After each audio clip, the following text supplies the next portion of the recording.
Carole, tu es réalisatrice, documentariste, mais pas que, il me semble. En tout cas, tu es aussi technicienne audiovisuelle, je pense on peut le dire généralement, parce que tu as bossé sur plein d'autres projets, notamment de courts-métrages que j'avais déjà pu voir. Tu es militante à Révolution Permanente, ça on en reparlera aussi de toute manière.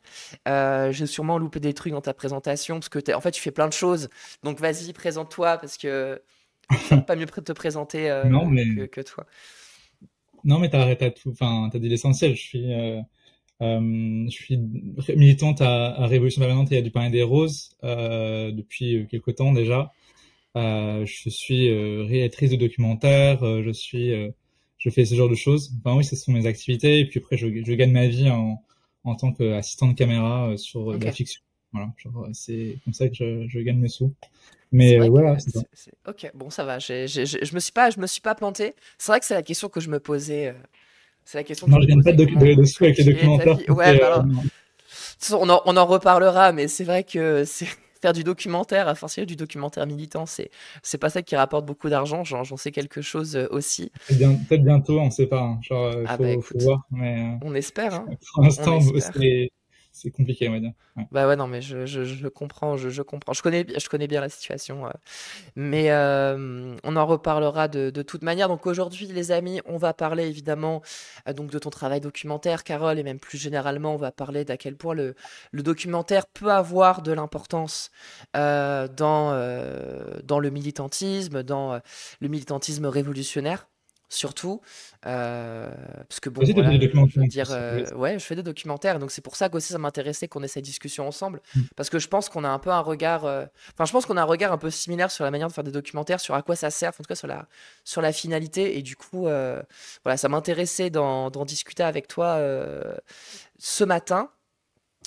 On va parler un peu du rôle du documentaire dans la Révolution et même historiquement, parce que il y a une histoire du documentaire militant, documentaire ouvrier qui est super intéressante. Je lis un peu vos messages sur le chat. Asperger qui dit le documentaire militant de droite, ça rapporte plus. Bah alors ouais, mais alors C'est l'essentiel du documentaire. Enfin, c'est un peu ça, c'est un peu ça, c'est un peu ça. Oui, c'est sûr que Bernard-Henri Lévy, il doit très bien gagner sa vie, hein, ça c'est sûr. Mais bon, bah, lui ne fait pas que du documentaire militant, si on peut appeler ça militant. Enfin, c'est militant de certaine manière, mais bref.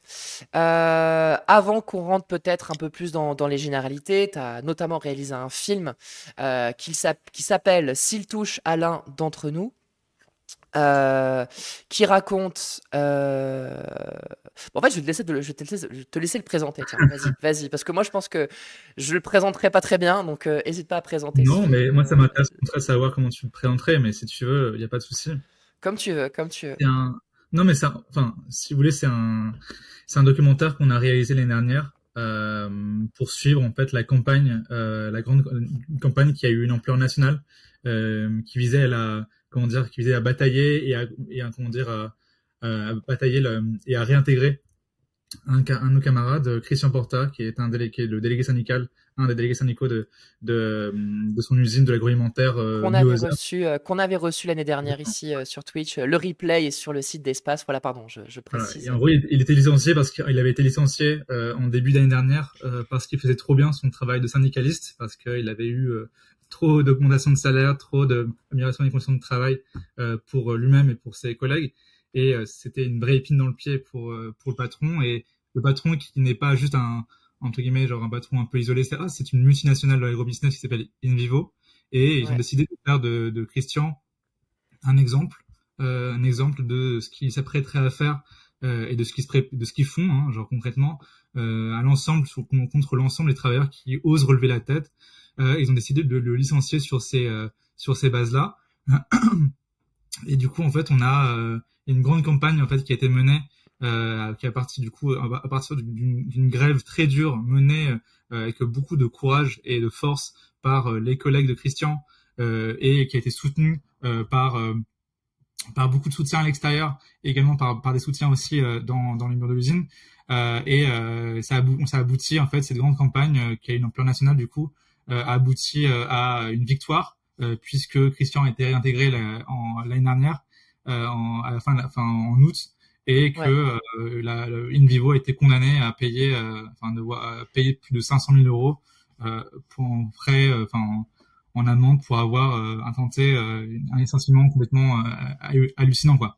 Mm. Du coup, on en a fait un film parce qu'en fait, on considère que en fait, c'est une bataille qui a eu qui a un caractère exemplaire aussi dans la manière, dans la méthode dont elle s'est faite, la façon dont notamment en fait les travailleurs en fait les travailleurs de l'usine, les collègues de Christian se sont mis en mouvement, se sont organisés, syndiqués et non syndiqués, c'est-à-dire qu'en fait il y avait des outils qui ont été développés, qui ont été je pense notamment les outils notamment ensuite du comité de grève, celui de l'utilisation de comment est-ce que tu suis une case de grève, du coup beaucoup d'éléments autour également des comités de soutien, et puis finalement en fait la question politique aussi qui se joue en fait dans une grève comme celle-là.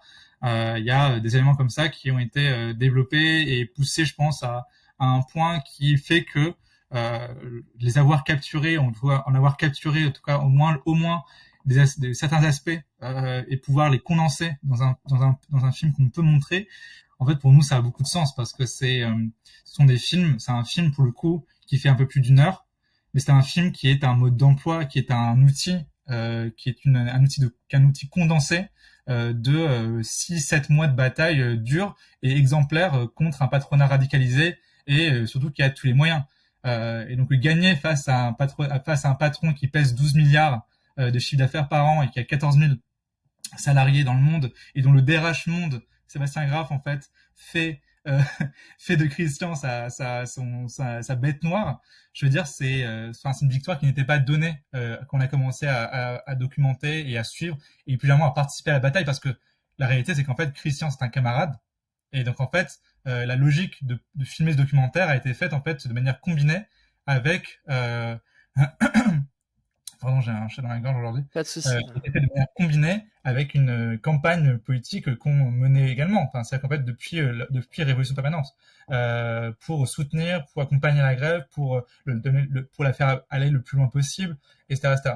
Et du coup, en fait, moi, je trouve ça assez fort, en fait, quand on a commencé à faire le film, c'était l'idée qu'en fait, j'allais pas venir en mode autonome, en mode en autonomie par rapport à la bataille ou par rapport à une logique en fait d'intervention. C'est qu'en fait j'y allais aussi en tant que militante politique, et ça a changé pas mal de choses dans le rapport au sujet, au film, etc., parce que en fait déjà ton rapport avec les collègues, etc., en fait tu vois, genre, entre guillemets, il y a déjà le rapport de confiance est déjà préétabli entre guillemets, puisqu'en fait par exemple je connaissais pas les collègues de Christian avant d'aller en fait sur place à l'usine, tu vois, genre mais en fait, j'étais militante de RP, ils connaissaient RP, enfin, je veux dire, ils connaissaient Elsa, ils connaissaient les camarades. Bon, je veux dire, il y a beaucoup de choses qui sont facilitées aussi par ça, et par le fait qu'en fait, on vient dans une logique d'abord pas de produire un documentaire de long métrage qu'on va sortir dans 3 ans, mais en fait, en réalité, pour faire des petites capsules de base. C'est ça la base, en fait. On suit le début de la grève pour casser les calomnies du patron qui accuse Christian de harcèlement moral envers sa direction, ce qui est une absurdité totale. Enfin, je veux dire, c'est une accusation qui est de plus en plus donnée et qui cible de plus en plus des syndicalistes. Aujourd'hui en France, c'est un détournement total de quelque chose qui est habituellement, qui concrètement touche surtout en fait aujourd'hui des travailleurs qui sont harcelés par leur direction. Et aujourd'hui, en fait, le patron essaie de retourner le truc pour accuser des syndicalistes en fait d'harceler moralement leur patron, ce qui est c'est complètement absurde. Enfin, je pense que c'est assez simple à imaginer, mais c'est dans le but de le salir publiquement. Du coup, à la base, t'as cette logique de on va aller sur place, on va commencer à filmer des images, à produire des éléments pour contrecarrer le récit public, parce que c'est un récit qui était public, qui était envoyé par le patron. Et au fur et à mesure, tu te rends compte qu'en fait, il y a un aspect hybride qui commence à se construire. En fait, tu vas produire des images pour la campagne, mais tu vas aussi penser la façon dont la bataille qui est en train d'être menée doit être condensée et je pense captée de manière, je pense, la plus efficace possible dans un format qui, je pense, aujourd'hui a beaucoup de mérite. Enfin. Et je pense permet beaucoup de transmettre aussi les leçons et les bilans de cette bataille. Ce qui a aussi été difficile, ce qui a été une réussite, mais également les moments un peu plus compliqués. Et donc voilà, je pense que le film Évidemment, le film, c'est pas genre 7 mois non-stop tourné H24 de la grève, mais en tout cas, c'est les éléments les plus saillants, je pense. Du coup, il est actuellement disponible sur YouTube. On a fait une grande campagne de diffusion du film à partir du coup de la fin de la bataille, à partir d'octobre dernier. Et on a terminé la campagne à peu près avant l'été. C'était une campagne qu'on a fait avec nos moyens, avec nos réseaux, depuis RP et depuis le Point Levé, depuis du Pain des Roses. Et en fait, enfin, on n'a pas on n'est pas affilié à des distributeurs, on n'a pas de chaîne de télévision Ouais. dans les poches. Du coup, en fait, on a fait une distribution centrée notamment sur le bouche à oreille. Et en fait, le film a beaucoup circulé en fait. Le fait de pouvoir projeter le film et de se rendre compte qu'on pouvait projeter le film, il a beaucoup circulé, notamment dans des UL, des UD, des sections locales, le syndicat notamment, principalement de la CGT et de Solidaire, mais également en fait auprès de collectifs, notamment de l'écologie radicale, en particulier les soulèvements de la Terre, Extinction Rébellion. On a fait genre 4 ou 5 projections avec les soulèvements, parce que le film a une dimension aussi en fait d'alliance aussi entre le mouvement ouvrier et le mouvement écolo, qui je pense qui existe rarement en réalité dans ces batailles. Et la réalité, c'est que Christian en fait incarne aussi ça. Ça incarne, je pense, une nouvelle génération, enfin une génération qui revendique aussi, je pense, une tradition de lutte, de bataille d'un mouvement syndical, mais également en fait des possibilités d'alliance, je pense, qui aujourd'hui apparaissent un peu lointaines en fait quand ils pensent, alors qu'en réalité elles sont évidentes. Enfin, je veux dire, mais enfin parce que par exemple InVivo, le patron, c'est une multinationale qui exploite des dizaines de milliers de travailleurs en fait partout dans le monde, mais Alors également qui juste, pardon, Carole, moi je te coupe quelques secondes que quelqu'un tout à l'heure. Non, mais pas de souci, tu vois, moi j'aurais pas présenté le film comme ça, mais c'est hyper intéressant, juste quelques secondes, parce qu'il y a quelqu'un sur le chat tout à l'heure qui demandait bien qu'est-ce que sûr. c'est que Neuhauser, c'est une Ah oui boulangerie oui, industrielle en gros, enfin c'est tous les je genre pain au saute les chocolat étapes. croissant machin que vous trouvez à Lidl et tout, c'est genre des boîtes comme Neuhauser qui les font en fait. Pardon, je monologue, n'hésite pas à me couper Non, pour non, me mais vas-y, mais demander t'inquiète, c'est mon boulot, mais je te laisse monologuer parce que c'est hyper intéressant et que bon, Ok, fonctionne. je te fais venir pour ça aussi. Ok. Enfin, je t'ai invité pour ça, mais voilà, juste pour préciser, c'est une boîte de boulangerie industrielle, quoi. Pardon, tu peux reprendre, vas-y. Non mais non mais voilà, en fait, c'est juste qu'on a fait une distribution qui était principalement à destination des travailleurs. Ouais, Et qui paraît, en fait, nous, enfin, je pense que ça aurait été génial. Moi, j'avoue, moi, j'aurais pas dit non, hein, si, d'avoir le film je sais pas, en festival, au cinéma, etc., pour concurrencer Ruffin, etc., j'en sais rien. Enfin, bref. Bien, tu vois. la Palme d'Or pour le film La aussi, Palme d'Or, mérité, Festival hein. de Cannes, avoir les Néosaures qui montent Ouais. bref, anyway, tu vois ce que je veux dire. Oui, je vois très Mais, bien, ouais. en même temps, moi, je pense qu'il y a une qualité, enfin, quelque chose de très précieux qu'on a vécu. En fait, on a fait 120 séances. 120 séances du film en 8 mois. Moi, je pense que c'est petit par rapport à, évidemment, une sortie en salle, nanana, etc., etc. Mais la vérité, c'est que pour moi, c'est quelque chose d'assez exceptionnel parce que chacune de ces séances était investie, je pense, avec beaucoup d'intention et beaucoup de détermination. Le fait que c'était des gens qui organisaient, par exemple, je sais pas, moi, genre, on a fait une séance à Lille, là où tu es, Tout à fait. avec UL. C'était une super séance, c'était vraiment bien. Et d'ailleurs, je salue les camarades qui sont là, d'ailleurs, ils se regardent pas. Il y a une séance à Mais Calais aussi. oui, tout à fait, Oui, exactement. voilà. Bien sûr, bah voilà.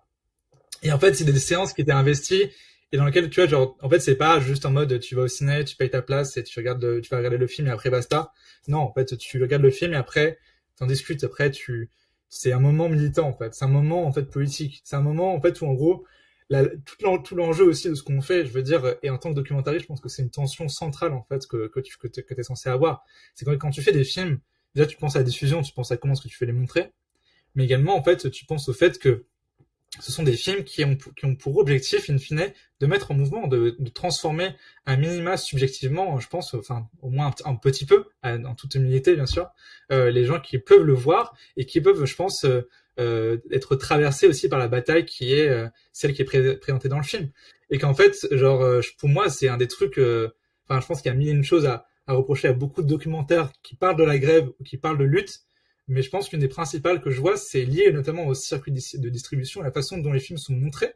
C'est qu'en fait, ce sont des films qui poussent, pour moi, il y a des façons de montrer les films qui, en réalité, ont du mal, je pense, à décoller d'un rapport ultra passif, en fait, des gens qui viennent le voir et qui, en fait, après, genre, le 2 minutes après avoir vu le film, en fait, finalement, genre peut-être, enfin, pas autre chose. Alors que je pense qu'il y a quelque chose d'assez précieux, c'est de pouvoir en discuter, de pouvoir en fait faire en fait que le moment du film soit un moment déjà de réunion et de discussion politique en fait, et qu'en fait les éléments qui sont présentés dans le film, ils permettent de faire avancer, qu'en fait ils permettent encore une fois, ils condensent des éléments politiques qui ont été difficiles, qui ont été discutés pendant des mois et des mois, et qu'en fait ces bilans-là, ils peuvent en fait aussi genre apporter des choses. Je pense aux prochaines luttes et à la façon dont aujourd'hui on se saisit nous-mêmes en fait d'outils d'auto-organisation, que la façon dont les travailleurs eux-mêmes en fait se saisissent aussi de ces outils d'auto-organisation qui apparaissent un petit peu genre dans les jurons de tous les tracts, de la question du comité de grève, de la caisse de grève, etc. Mais qui in fine, quand ils sont mal articulés ou quand ils sont désarticulés par rapport à la politique, en fait, ont du mal à aller jusqu'au bout en fait de qu'est-ce que ça veut dire aussi en fait organiser une bataille en fait sur son lieu de travail face à un patronat qui en fait est prêt à dépenser des millions d'euros en huissier de justice pour fliquer tes collègues. Enfin, je sais pas si on se rend compte, hein, c'est un des trucs de film, mais t'as InVivo dépensé probablement plusieurs millions d'euros en huissier de justice pour fliquer Christian et ses collègues pour essayer de les diviser. Le film en parle à des moments, il me semble. D'ailleurs, juste pour préciser aussi, parce que c'était sur le chat, je veux pas te couper, très rapidement, quelqu'un qui disait que ce qui était scandaleux aussi, c'était que l'inspection du travail avait validé le licenciement. Ce qui est pire, c'est qu'il me semble que l'inspection du travail n'avait pas validé le licenciement, Non. ce qui est obligatoire quand un patron veut licencier un délégué syndical, parce qu'il était... D'ailleurs, il est peut-être toujours délégué syndical, Christian. Le patron doit demander l'accord de l'inspection du travail avant de le licencier. L'inspection du travail a refusé le licenciement. InVivo l'a quand même licencié. Enfin, voilà. On demande aussi le lien du documentaire sur le chat. Alors, je crois que je vais le mettre. Il est en message épinglé sur Twitch, donc n'hésitez pas à le mettre de côté et allez le regarder quand vous avez le temps. C'est un très très bon documentaire. Et merci Eratos également pour l'abonnement offert à Anas Kazib. Merci beaucoup. Voilà, je me permets, mais en fait, c'est des twists. Mais en fait, c'est des twists. Comme c'est vrai que je passe un peu je passe t'inquiète. les étapes. Mais en fait, c'est vrai que en fait, faut se rendre compte de ce que c'est en fait un patron qui un patron de multinationale qui décide de passer outre toutes les juridictions qui par ailleurs sont les siennes. Enfin, je veux dire, c'est pas les gouvernements et les travailleurs qui a décidé d'avoir le tribunal administratif de Sarreguemines, c'est pas le gouvernement et le travailleur qui a décidé d'avoir les prud'hommes. Non, ça reste in fine en fait les siennes, et pourtant ils décident quand même d'outrepasser en fait des décisions qui ont été posées par d'une part en fait l'inspection du travail, d'autre part par le tribunal administratif qui à plusieurs reprises en fait a retoqué en fait l'interdiction d'accès au lieu en tant que délégué syndical.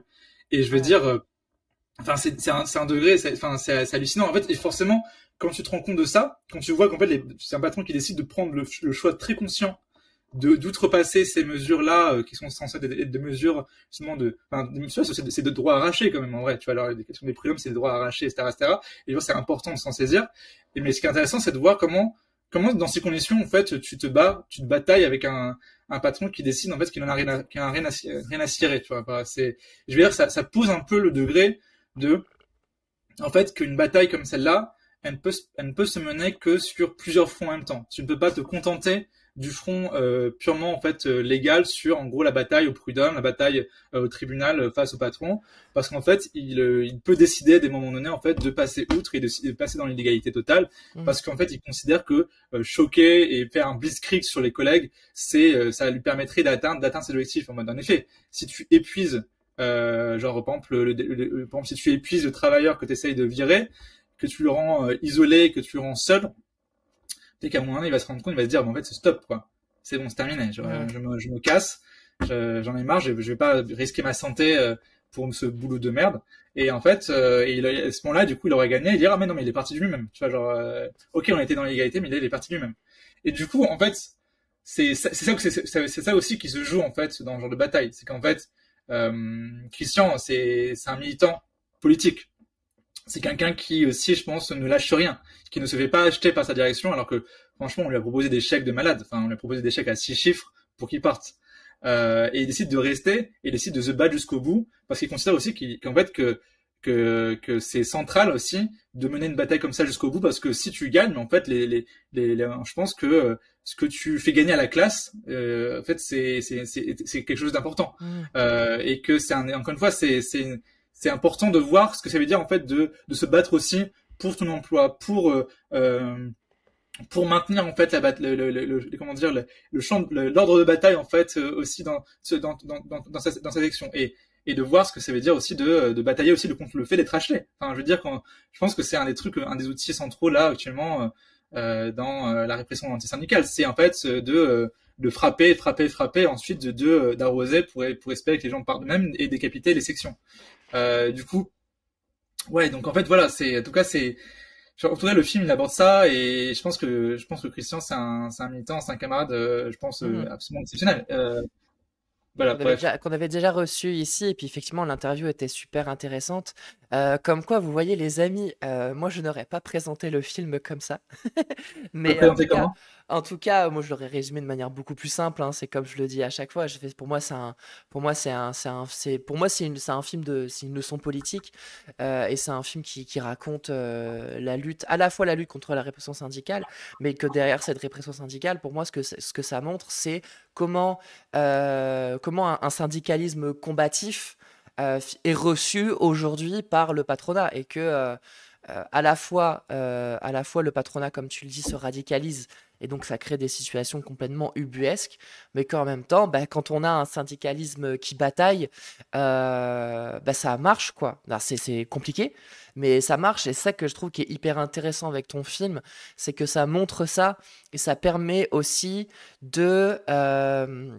je trouve que ça rentre, ça va permettre de recréer des débats. Alors, tu parlais de l'importance des séances et tout, on va y revenir. Je voulais te dire aussi que tu disais qu'il y avait à peu près, je crois, 120 séances qui avaient été faites pour le film.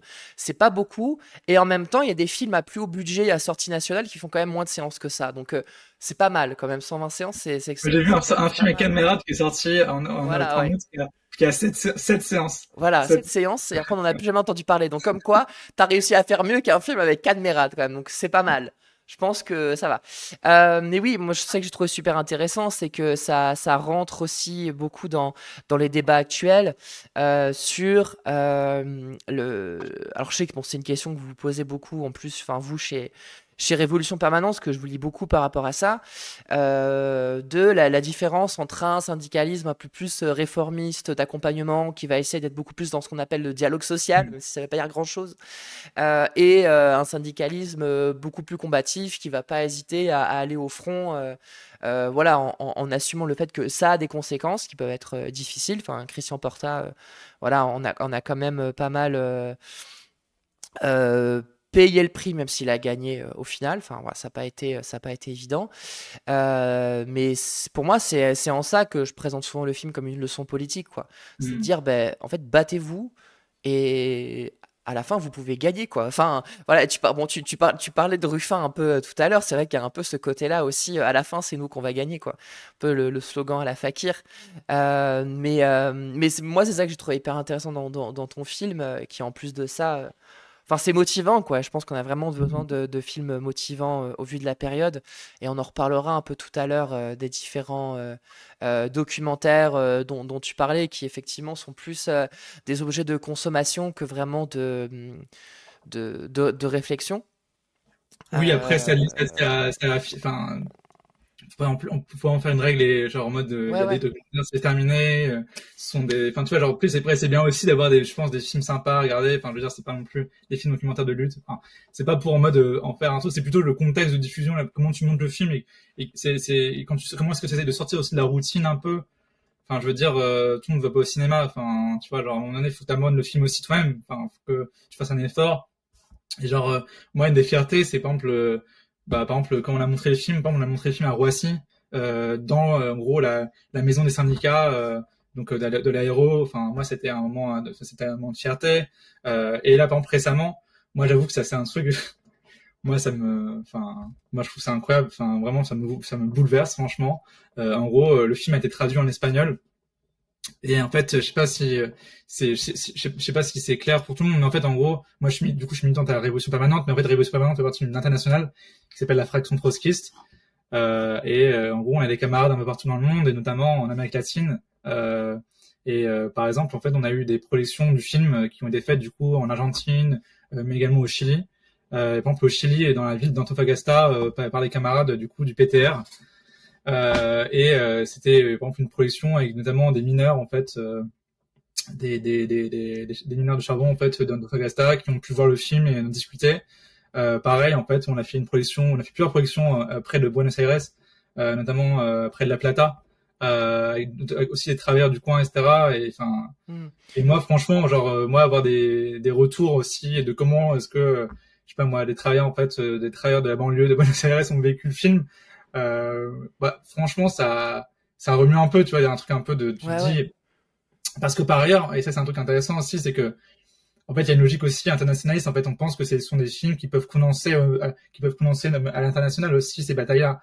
Et que, par exemple, là, par exemple, on a envoyé le film du coup au Chili, en Argentine. Il est commencé à être regardé. Il a été diffusé sur la chaîne YouTube de la Izquierda Diario, qui est du coup l'équivalent de RP en Argentine.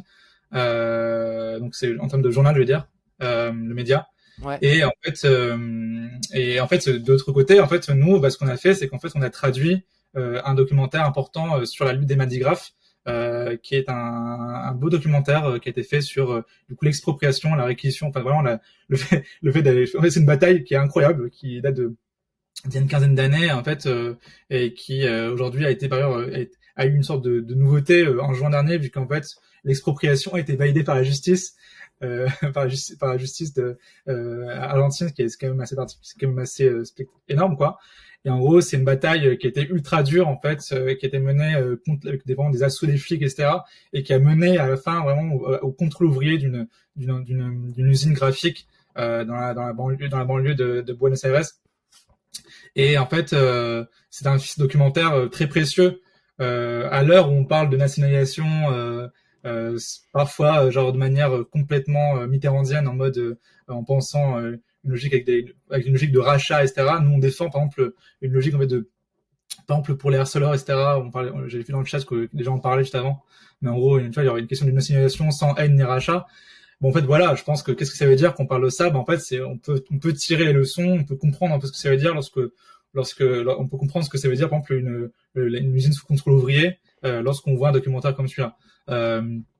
Du coup, ça peut informer les luttes d'ici, etc. Et en fait, et du coup, on l'a traduit et on va bientôt le sortir aussi sur notre chaîne, etc. Est-ce que ce que j'allais te demander, est-ce que ce documentaire est accessible quelque part? Parce que je pense que voilà, c'est intéressant ce dont tu dis. Il faudrait que ça puisse parler aux gens, je pense aussi. Donc tu dis qu'il sera disponible bientôt sur YouTube. Okay. Ouais, bientôt. Ouais, je pense qu'on va faire une petite projection sur Paris ça pour marche. présenter le film, mais on a fini la traduction. Okay. Bientôt le sortir. Grave intéressant. On pourra peut-être revenir un peu là-dessus après. Moi, je voulais juste revenir un peu sur le film. J'ai vu un peu vos questions sur le chat, les amis. Je les note. Je te pose peut-être une rapide question avant de te poser les miennes. Il y a parce que voilà qui demande sur la diffusion donc de S'il touche à l'un d'entre nous, dans la mesure où il est disponible sur YouTube, dans quel contexte nous pourrions être autorisés à le diffuser, contexte privé, asso, salle polyvalente, etc., etc. Comme vous voulez, le film est librement accessible, donc en fait diffusez-le et en fait contactez-nous, comme ça s'il y a des gens dans le coin, on vient présenter avec vous, quoi. Ça serait plus sympa, mais il y a pas de, le film est accessible librement, donc contactez-nous notamment pour que je vous envoie un fichier de bonne qualité pour vous montrer correctement. Il y a vraiment aucun problème, au contraire, vraiment. D'ailleurs, je peux vous envoyer le lien du mail du docu. Ok, ouais, c'est ce que j'allais te demander, savoir où est-ce qu'on te contacte si on. Ouais. Hop là. Envoyez un mail à cette adresse mail et on vous répondra pour. Vous pouvez organiser de votre côté, il n'y a pas de problème. Juste que si jamais vous êtes dans le coin, il y a des camarades et tout, on peut venir participer à la discussion, ce qui peut être sympa, quoi. Bah ouais, carrément. Moi, je me demandais, ça paraît très bête comme question, mais je trouve ça intéressant. Pourquoi ce nom-là? Pourquoi S'il touche à l'un d'entre nous? Est-ce que ça fait référence à quelque chose de particulier ou... Ouais, tout à fait. Ça fait référence. Pour être tout à fait exact, c'était un des slogans de la lutte des travailleuses. Putain, mince, pardon. Prends ton temps, t'inquiète. Attends, faut que je retrouve l'usine. C'est une usine tunisienne en fait.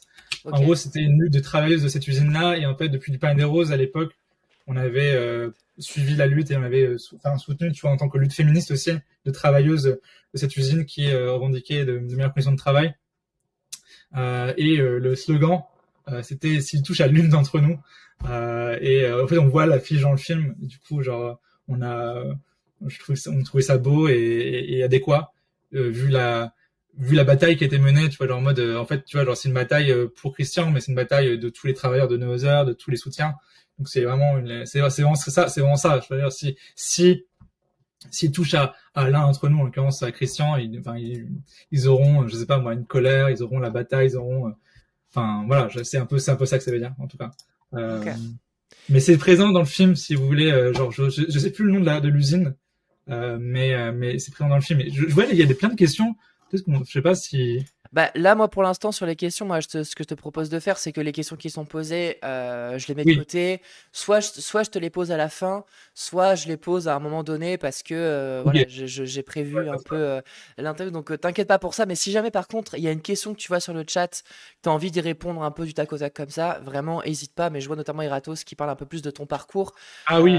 Peut-être si tu peux revenir rapidement sur. Qu'est-ce qui t'a amené à avoir cette double casquette? En fait, je le dis aussi parce que ça rejoint un peu une question que je voulais te poser sur ton film, pour rester pour l'instant sur s'il touche à l'un d'entre nous. C'est quoi l'intérêt que ce film soit produit, diffusé par une organisation comme celle à laquelle tu appartiens, Révolution Permanente, qui fait partie d'une internationale avec donc d'autres organisations partout dans le monde et notamment en Argentine. Est-ce que tu penses que le film aurait eu un impact similaire s'il avait été produit différemment, quoi? Par des cadeaux plus traditionnels, pardon, 1, 2, 3, par des cadeaux plus traditionnels, par exemple, ou autres, quoi. S'il aurait eu s'il aurait eu une vie différente. Après, je pense pas que le film aurait existé tout court. Enfin, je sais pas. Je pense que c'est un film qui est profondément imbriqué dans la campagne politique qu'on a menée depuis l'organisation, depuis RP. Donc, c'est difficile d'imaginer le film fait dans d'autres conditions. Après, je sais que, par exemple, pour vous donner une idée, juste par exemple, là, s'il touche à l'un d'entre nous, c'était un des documentaires qu'on a réalisé l'année dernière. En réalité, il y en a plusieurs. Il y en a un que j'ai eu la chance d'également réaliser, qu'on a sorti du coup en mai, qui s'appelle du coup RATP, la peur doit changer le camp. C'est un documentaire, c'est un autre documentaire que j'ai eu la chance de réaliser avec les camarades. Du coup, d'ailleurs, si vous, je sais pas si tu l'avais vu, Louise. Je l'ai pas encore vu, non. Je l'ai pas encore vu, mais tu sais, moi je pense que c'est un peu une règle chez moi. C'est comme, tu sais, je t'avais dit, s'il touche à l'un d'entre nous, je le regarderai et tout. Je suis pas allé à la séance à Lille, je suis pas allé à la séance à Calais parce que j'avais plein de trucs à faire et j'ai vu ton film genre super en retard. Donc je pense que c'est une règle quand on m'envoie des projets en mode je connais quelqu'un qui a fait ça et tout, je les regarde genre 1 an après. Donc non, j'ai toujours pas vu. C'est pareil, j'ai une collègue qui m'a envoyé un podcast qu'elle a fait sur la lutte des mineurs isolés également. Je lui ai dit je l'écouterai et tout, et je l'ai jamais fait. Enfin bref, donc, je mets du temps à faire les choses, mais j'ai vu que vous avez sorti ce film, effectivement. Et tu as raison de le rappeler. Donc c'est un documentaire pareil, il me semble, qui revient sur, qui a peut-être un peu plus, je sais pas comment dire, un peu plus reportage, j'ai l'impression, des quelques extraits que j'ai vus, avec cette idée d'interroger un peu la question du harcèlement au travail aussi au sein de la RATP, qui a un sujet peut-être un peu plus spécifique. Non, mais en fait c'est un film qu'on a fait du coup dans la continuité en fait d'une politique qu'on a menée auprès d'agents, en gros c'est d'agents malades et d'agents handicapés, d'agents en arrêt de travail au sein de la RATP. Ouais. Il faut se rendre compte en fait la RATP en fait va passer, il va y avoir l'ouverture de la concurrence dans le réseau bus, la RATP en fait à partir de janvier 2026, donc dans moins d'1 an. Donc avec tous les trucs genre Transdev, Veolia, etc. tout ça qui vont qui sont des filiales genre de la RATP et genre rien d'autre. Genre, c'est juste tu remélanges en fait la façon dont c'est présenté, mais en fait c'est les mêmes structures, juste avec le droit du travail en moins, en gros. Et du coup, en fait, en gros, en préparation de cette ouverture à la concurrence, en fait, la direction de la RATP, donc de la direction de Jean Castex et compagnie, d'ailleurs, par ailleurs, avant, c'était Elisabeth Borne, anecdote.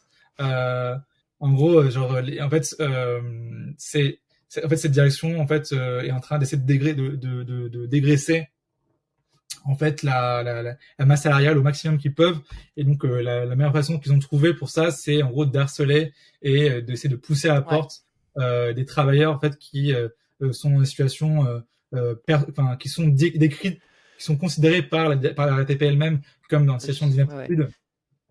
Et en fait, ils sont soit relégués au placard, soit carrément leurs arrêts de travail ne sont pas payés, pas reconnus, donc AT non reconnus, du harcèlement de la part de médecins de contrôle, beaucoup de pratiques absolument immondes en fait et dégueulasses, qui sont notamment issues de l'organisme en fait de la sécurité, de la caisse de solidarité en fait, la caisse de sécurité sociale spécifique de la RATP, donc la CEPAM qui est spécifique de la RATP, qui s'appelle le CCS.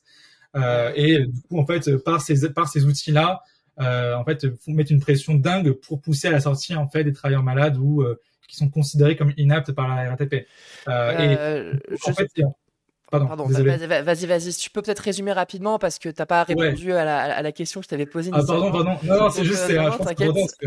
Mais vas-y.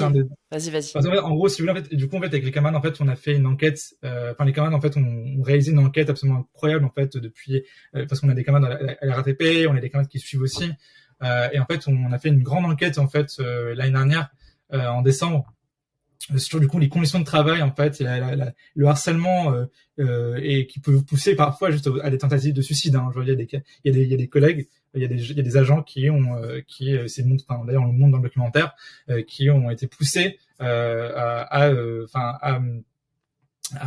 quasiment à essayer de se mettre fin à leur jour sur les bases en fait de ce harcèlement. Donc c'est extrêmement grave. C'est un peu imaginez la situation de France Télécom à l'époque, ça fait beaucoup de bruit. Vous savez, à l'époque où il y avait le directeur de France Télécom qui parlait du fait de virer 20 000 personnes par la fenêtre ou par la porte. Là, c'est une situation qui rappelle en tout cas ces heures-là. Et en fait, du coup, cette enquête-là a montré en fait à quel point c'était monstrueux, à quel point il y avait beaucoup d'agents qui étaient touchés. On parle pas de quelques cas par-ci par-là, on parle de milliers de cas. En réalité, on parle de beaucoup de cas d'agents qui sont réprimés, qui sont touchés par ces pratiques vraiment dégueulasses. Et du coup, en fait, les camarades ont monté un collectif, parce qu'en réalité, c'est qu'en fait, au sein de la RATP, franchement, en gros, t'as tout un truc aussi de bureaucratie syndicale qui, en fait, tourne le regard par rapport à ces pratiques-là, parce que, en fait, dans le contexte en fait de bataille, en fait, c'est pas quelque chose qui les intéresse beaucoup. C'est pas quelque chose sur lequel ils peuvent faire beaucoup de politique. Et du coup, en fait, en réalité, ils laissent tomber vraiment, je veux dire, beaucoup de ces agents en continuant de leur faire croire qu'au finalement, ils sont des cas isolés, seuls à seuls, et qu'ils ne peuvent être traités que de manière isolée, alors qu'en réalité, c'est un problème systématique. Et du coup, il y a ce collectif qui a été monté avec du coup des agents syndiqués, non syndiqués. Tu vois, encore une fois, c'est vraiment pas la base, pour mutualiser, collectiviser ces expériences-là de répression, et montrer qu'en fait, voilà, genre quand tu te fais pas reconnaître tes actes après une agression dans ton bus, en fait, c'est parce que c'est pas juste parce que tu t'es trouvé face à un manager de merde, c'est parce qu'en réalité, c'est une politique pas assumée, mais en tout cas qui est une politique réelle de la boîte, et le truc c'est que la RATP, en plus, t'as l'image aussi, tu vois, d'une boîte familiale qui accompagne les travailleurs, qui a des avantages, etc. La vérité, c'est qu'aujourd'hui, c'est une boîte qui aujourd'hui essaye de purger les éléments qui est considéré comme les moins efficients, les moins productifs, et que c'est une boîte qui se transforme comme n'importe quelle boîte profondément dégueulasse. Il y a un degré de surexploitation qui est important, etc. Donc voilà. Donc juste en fait, c'est un documentaire qu'on a fait du coup sur l'émergence de ce collectif, et sur aussi les récits, et également en fait je pense les questions aussi de poétisation de ces situations qui traversent aussi les agents qui témoignent. Dans le sens où ce sont des agents qui ont, je pense, traversé d'une part leur situation au fil des années, mais qui également ont développé, je pense, au fil des discussions qu'ils ont eu avec dans le cadre du collectif entre autres, je pense un recul politique et je pense une analyse en fait de la situation comment dire à l'échelle du système en fait de la répression de la RATP, mais pas que, encore une fois, je veux dire, ça touche en général le monde du travail en général, et de voir en fait comment voilà en fait cette répression et c'était aussi en fait une logique aussi générale en fait du gouvernement qui est liée aussi à la, enfin je veux dire, c'est une logique politique aussi d'austérité, etc. Enfin je veux dire, c'est tout ça est lié, et qu'en fait il y a ce truc là dans le film où on fait de développer la façon dont, en partant je pense des cas individuels en fait de répression, on comprend qu'on dégage en fait des trajectoires communes, et plutôt des causes communes, on va dire. Et en fait, et ça c'est hyper fort, parce qu'en fait quand tu arrives à comprendre pourquoi politiquement tu vis ce que tu vis, pourquoi politiquement tu dors pas la nuit, parce que tu te fais harceler par ton supérieur, parce que t'as le médecin du contrôle qui vient te taper à ta porte à 22h devant ta femme et des enfants, et que tu comprends qu'en fait ce n'est pas juste du harcèlement contre ta personne, mais qu'en réalité c'est fait partie d'un système. Ça transforme aussi ta vision, ton rapport, je pense, à ça, et la façon dont tu comprends que en fait il faut que tu discutes, en fait il faut que tu t'organises aussi avec tes collègues, avec ceux qui aussi vivent en fait ça. Voilà, c'est ce qu'on essaie de faire traverser dans le film. On a fait une grosse collection du film auprès justement de beaucoup d'agents de la RATP, du bus, mais également du métro, du RER, etc. Également d'autres secteurs, notamment de la PHP, qui traverse aussi des choses similaires. C'était incroyable. Et du coup, juste après, on a diffusé le film sur YouTube directement, parce que le film on avait parié sur le fait que le film allait beaucoup être circulé sur les boucles de travailleurs de la RATP en particulier. Et en effet, c'est ce qui s'est passé. Le film a énormément circulé. Il y a beaucoup regardé, notamment par les beaucoup WhatsApp.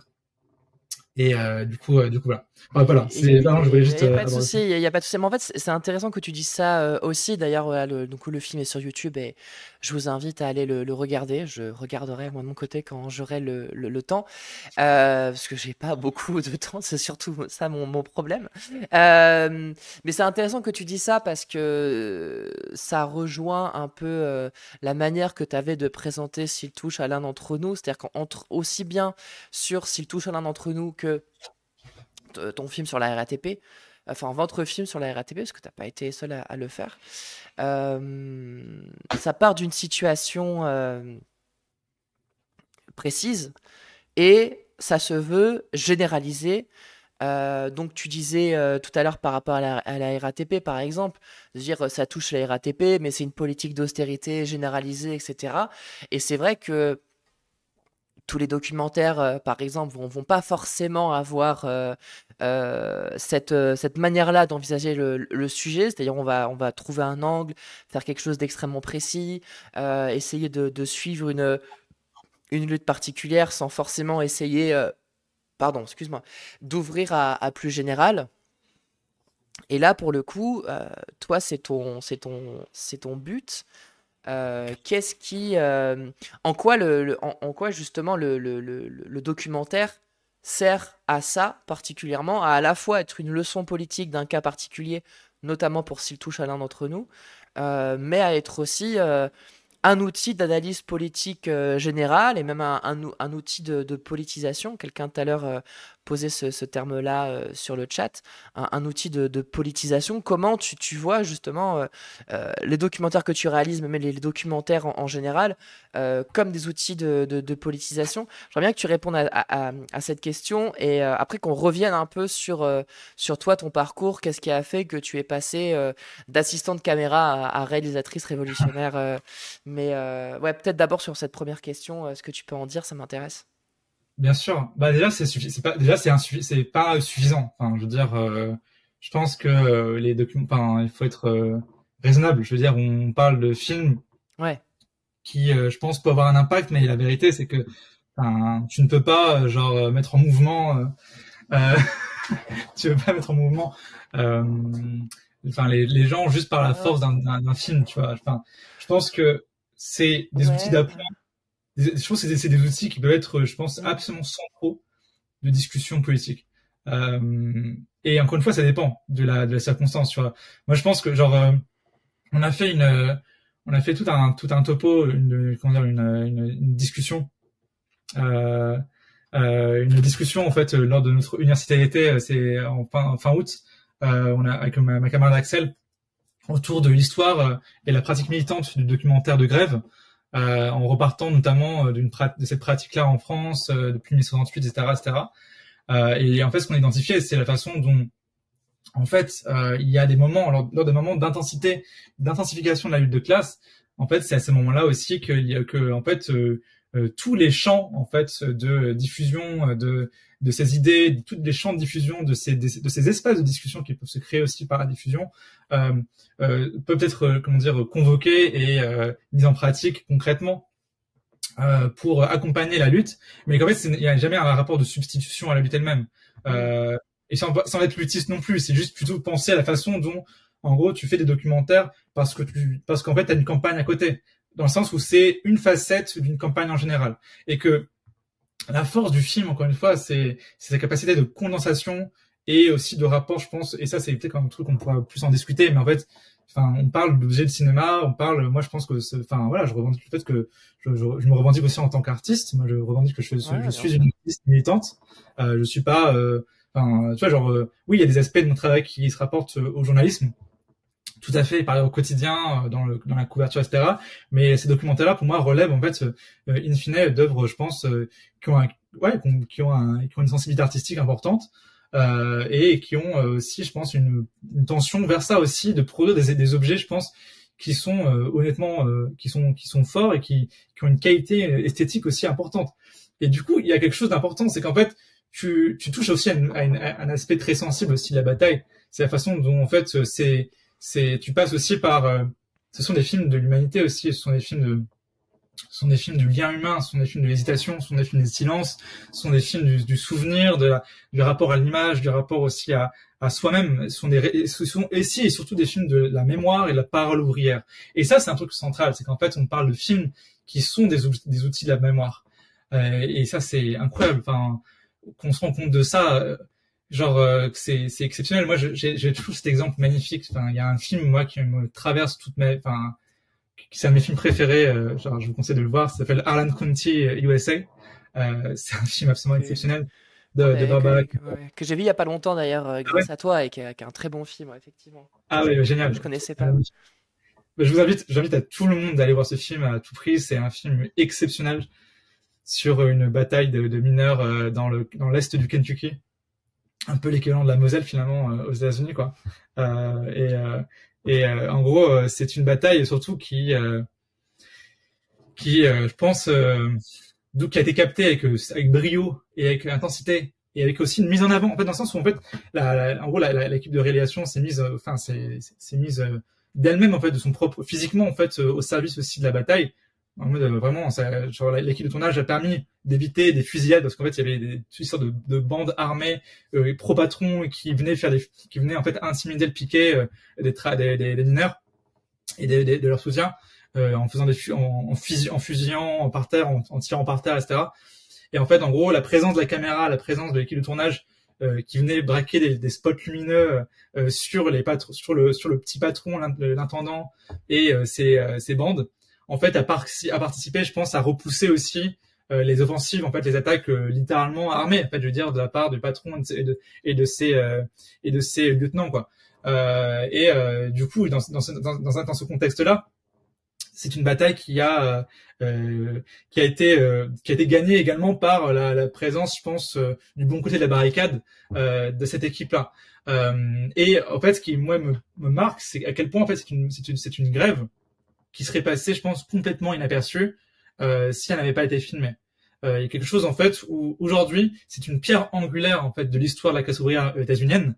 Et puis moi je pense même à dire que c'est l'histoire de la classe ouvrière à l'échelle internationale par ailleurs, que cette grève là a été une pierre angulaire d'un point de vue de ce que ça veut dire l'auto-organisation, ce que veut dire les soutiens, etc. Notamment la question du comité des femmes qui a été menée, qui a été conçue à ce moment-là. Je pense que tu pourras me confirmer également, mais voilà, je pense que c'est exemplaire. Et qu'en fait là, cette bataille-là, cette grève-là, elle aujourd'hui, elle a ce caractère-là exemplaire, ce caractère en fait où tu peux en parler, tu peux t'appuyer aussi sur les outils qui ont été développés dans cette grève il y a 50 ans, là où je pense que sans ce film-là, en fait, cette grève aurait complètement été dissipée, je pense, et aurait disparu dans des mémoires. Donc il y a ces caractères-là de mémoire ouvrière. En fait, on parle de batailles qui sont volontairement effacées aussi de la mémoire culturelle, culturo-politico de la bourgeoisie. Je veux dire, ce sont des batailles que personne d'autre que nous ne vont capter, que personne d'autre que nous ne vont essayer d'en tirer les bilans. Enfin, je veux dire, et je veux dire, ça donne aussi une responsabilité, en fait. Je veux dire, quand tu vas à une AG, quand tu vas filmer des entretiens, tu filmes quelque chose qui, indubitablement, n'aura pas été capté avec, en tout cas, cette tension de recueil et cette tension de transmission par d'autres personnes, par d'autres médias, etc., etc. Du coup, tu as aussi ce truc-là, en fait. Quand tu fais des films militants, tu fais aussi des films de mémoire, tu fais des films de la transmission. Et ça, c'est pas quelque chose que tu peux retrouver sans te mettre les mains dans le cambouis, entre guillemets, et aller filmer tes propres images ou récupérer les images et faire un travail éditorial dessus. Et surtout quand tu vois que genre t'as je sais pas moi, j'en parlais justement dans le topo, mais en fait par exemple il y a 3 jours Facebook, enfin Meta a supprimé tous les lives Facebook qui dataient d'avant mi-février 2025. Tous les lives Facebook depuis 2005. Enfin, je sais pas depuis quand c'est possible de faire de live Facebook, probablement après, mais enfin, vous voyez l'idée, quoi. Mais depuis un certain temps quand même. Hein. Mais pas depuis 2005, ça c'est sûr. Oui, voilà, mais en tout cas, ça fait depuis 10 ans, etc. Et là, du coup, la décision, c'était que au 28 août, tous les lives Facebook ont été supprimés des serveurs de Meta. Et du coup, je me rends compte, en fait, genre, quand tu réfléchis, en fait, par exemple, je sais pas moi, genre, il y a des actes entiers des Gilets jaunes dont des images, en fait, ne sont que des lives Facebook, tu vois. T'as des actes entiers, je sais pas, des trucs comme ça, tu vois, où tu te dis, mais en fait, là, t'as peut-être des pans entiers de mémoire, d'images, d'archives qui vont être perdus pour toujours. Et le truc, c'est ça, moi, je pense que c'est vraiment une des grandes contradictions de notre temps, c'est qu'en fait, on traverse une période où en fait tout le monde a un téléphone, tout le monde a une caméra dans sa poche, tout le monde a je sais pas, moi je peux faire des stories Snap, Insta, poster des vidéos sur Facebook, des lives, machin chouette. Tout le monde peut faire ça et tout le monde le fait par ailleurs. Mais en fait, ce sont des images qui ont une fragilité mais inédite. Enfin, ce sont des images qui s'apprêtent à disparaître en réalité, qui s'apprêtent à se dissoudre. Et en fait, si en fait personne ne fait un travail éditorial de récupération et de condensation en fait, de ces images-là vont être condamnées à disparaître. Là où, et c'est là où je pense la grande différence, le truc délirant, c'est que par exemple, tu vois, les reportages télé des années 80, tu vois, en vrai, franchement, t'avais moins de capacité de faire des images, mais pourtant, à l'époque, tous les reportages télé faits dans les années 80 étaient tournés en péloche, en pellicule. Avant de passer par un truc de télécinéma. Enfin, je veux dire, ce qui fait qu'aujourd'hui, par exemple, quand vous regardez, par exemple, la bataille du Chili, moi, c'est un exemple, c'est exemplaire, je pense. Vous voyez la bataille du Chili de Patricio Guzman. Je pense, que c'est le plus grand documentaire de lutte, le plus grand documentaire de la parole ouvrière qui ait jamais été réalisé. Tu peux me redonner le nom, pardon, comme ça je la mets sur le chat. La bataille du Chili, de Patricio Guzman. Ah oui. C'est exemplaire. C'est exemplaire ce film parce qu'en fait il y a plusieurs choses, mais genre déjà parce qu'en fait c'est un film qui retrace les étapes du mandat d'Allende, du coup de Salvador Allende, ouais. Et jusqu'à du coup en fait le putsch et le coup d'État de Pinochet. Et en fait c'est un film dans lequel Guzman, qui est pro Allende par ailleurs à fond, en fait, il fait, genre, je pense, parce que je pense que c'est un réalisateur qui est politiquement honnête, je pense malgré tout. En tout cas, je sais pas pourquoi économiquement il y avait comme ça, mais en tout cas, c'est comme ça. C'est un film qui retrace particulièrement bien toute la, comment dire, toute la politique d'Allende, de la question de la révolution par les urnes, la révolution citoyenne, la révolution socialiste en fait par la transformation réformiste en fait du paysage politique chilien. Comment est-ce que cette politique-là a mené en fait la classe ouvrière qui était extrêmement consciente à ce moment-là à un niveau inimaginable pour nous aujourd'hui. Enfin, comment est-ce que ça l'a mené au mur? C'est en fait une incapacité à s'armer, à se préparer matériellement face à la montée des bandes fascistes de Pinochet et de ses lieutenants, et comment est-ce que lors du coup d'État, la classe ouvrière a été désarmée par Allende enfin pas par Allende, mais genre finalement par la politique menée par Allende, qui était une politique de conciliation avec les généraux démocrates chrétiens chiliens. Et ce film le montre très bien, mais surtout ce que ce film fait. Du coup, c'est un film passionnant pour justement démonter l'idée qu'en fait, avec un programme le plus à gauche possible, que si tu es élu démocratiquement, tu vas pouvoir l'appliquer. Je pense que c'est un film qui démontre à quel point c'est une fumisterie. Mais je pense que ce qui est très précieux de ce film, c'est la question aussi de la façon dont le film, dont Guzman et son équipe ont réussi à capter la parole ouvrière, ont réussi à capter ces innombrables âgés qui s'étaient formés dans les cordons industriels, dans les usines sous contrôle ouvrier qui ont été réquisitionnés justement pendant le mandat d'Allende et juste avant et jusqu'au coup d'État. Et en fait, c'est un film qui a du coup cette trace-là, cette mémoire-là de ces discussions et aussi de cette conscience de la classe chilienne à ce moment-là, qui était conscience aussi de sa position à l'échelle internationale par rapport aussi en fait aux attaques en fait des États-Unis. Qui en fait était en train de déstabiliser le pays et était aussi en train d'attaquer l'extérieur avec la CIA, etc., pour armer les bandes fascistes, etc., pour faire tomber Allende, etc. Et en gros, c'est un film c'est un film de la parole ouvrière qui est exemplaire, et surtout c'est un film qui mêle en lui des images de journaux de télévision, des images filmées par Guzman lui-même, tout est en noir et blanc, et en fait c'est indiscernable. En fait, la qualité des images est indiscernable parce qu'en fait Guzman a réussi à récupérer tous les rushs, toutes les archives en pellicule de tous les journaux de télé, au début du mandat d'Allende, etc., etc. T'as des trucs, des interviews. Il a récupéré tout en pellicule. Du coup, il a fait un montage pellicule de tout ça. Et aujourd'hui, du coup, le film a été restauré. Et du coup, le film est en très bonne qualité. Et surtout, t'as des images. Je veux dire, t'as une qualité d'image de journaux de télévision ou de reportages télé des années 70 qui sont de meilleure qualité aujourd'hui que les images INA que tu peux récupérer d'un journal télé de France 2 de 2011. Enfin, et sauf que ça, les journaux télé de 2011, pour le coup, ça, je peux t'assurer, tu ne les récupéreras plus jamais. Ça n'existe plus. À moins qu'ils aient une politique d'archivage monstrueuse, il n'y a plus ça.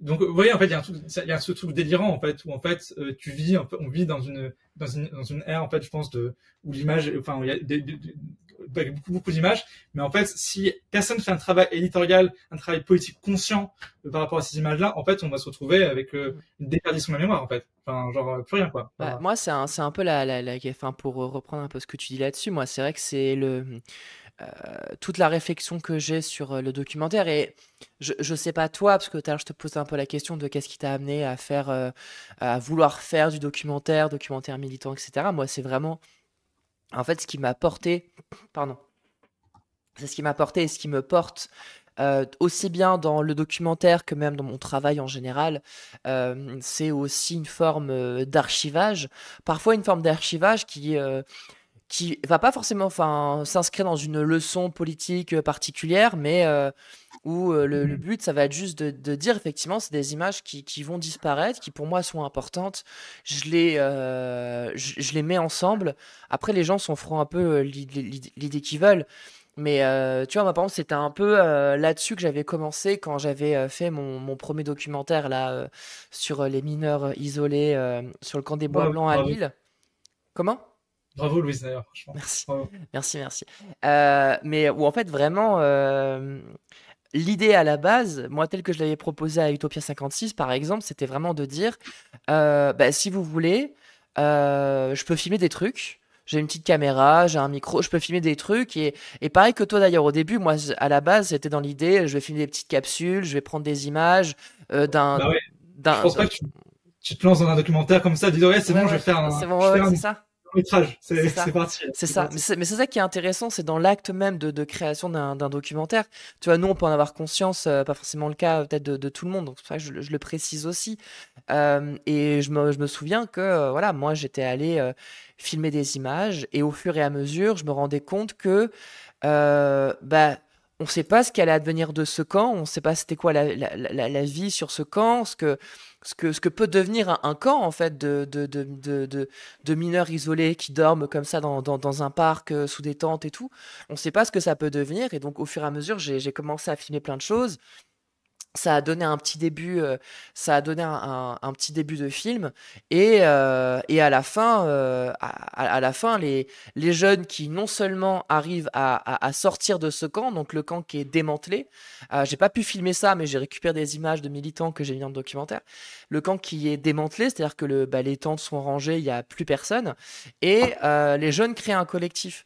Et c'est vrai qu'il y a aussi cette image super forte de à la fois tu te dis le documentaire vient archiver des choses, mais dans ton engagement vis-à-vis de l'archivage militant, il y a des choses qui se créent devant toi, auxquelles tu assistes, que tu mets un peu à hasard au documentaire. Et moi, c'est ça que j'adore avec le documentaire militant, c'est que c'est ce que tu disais, tu le commences, tu sais pas trop vraiment pourquoi tu fais ce que tu fais, mais tu filmes parce qu'il faut filmer. Tu sais jamais quand est-ce que ça va finir, tu sais pas ce qui va se passer à la fin. Et après, l'écriture documentaire, elle se fait après le tournage. Et je trouve que tu redécouvres des choses qui sont hyper fortes. Enfin, moi, c'est vrai que quand j'ai commencé à filmer ce premier documentaire, j'avais pas du tout l'idée que à la fin le camp puisse être démantelé. Même si je l'espérais, tu vois, mais qu'à la fin le camp puisse être démantelé, que les jeunes puissent arriver à trouver des hébergements et arrivent à se monter en collectif. Et donc, il y a cette force-là du documentaire, je trouve, hein, du documentaire militant, documentaire de lutte sociale, où à la fois ça témoigne de quelque chose, ça archive, mais ça crée quelque chose malgré tout, tu vois. Mais par ailleurs, moi, je fais un truc sur lequel j'ai un désaccord avec toi. Enfin, je pense que c'est pas un désaccord, mais je pense que c'est intéressant qu'on évoque. C'est la question de l'écriture documentaire. Pour moi, au contraire, enfin, l'écriture documentaire se fait en fait même avant le tournage. Et par ailleurs, parce que pourquoi je dis ça? Parce que, par exemple, c'est en termes de méthode.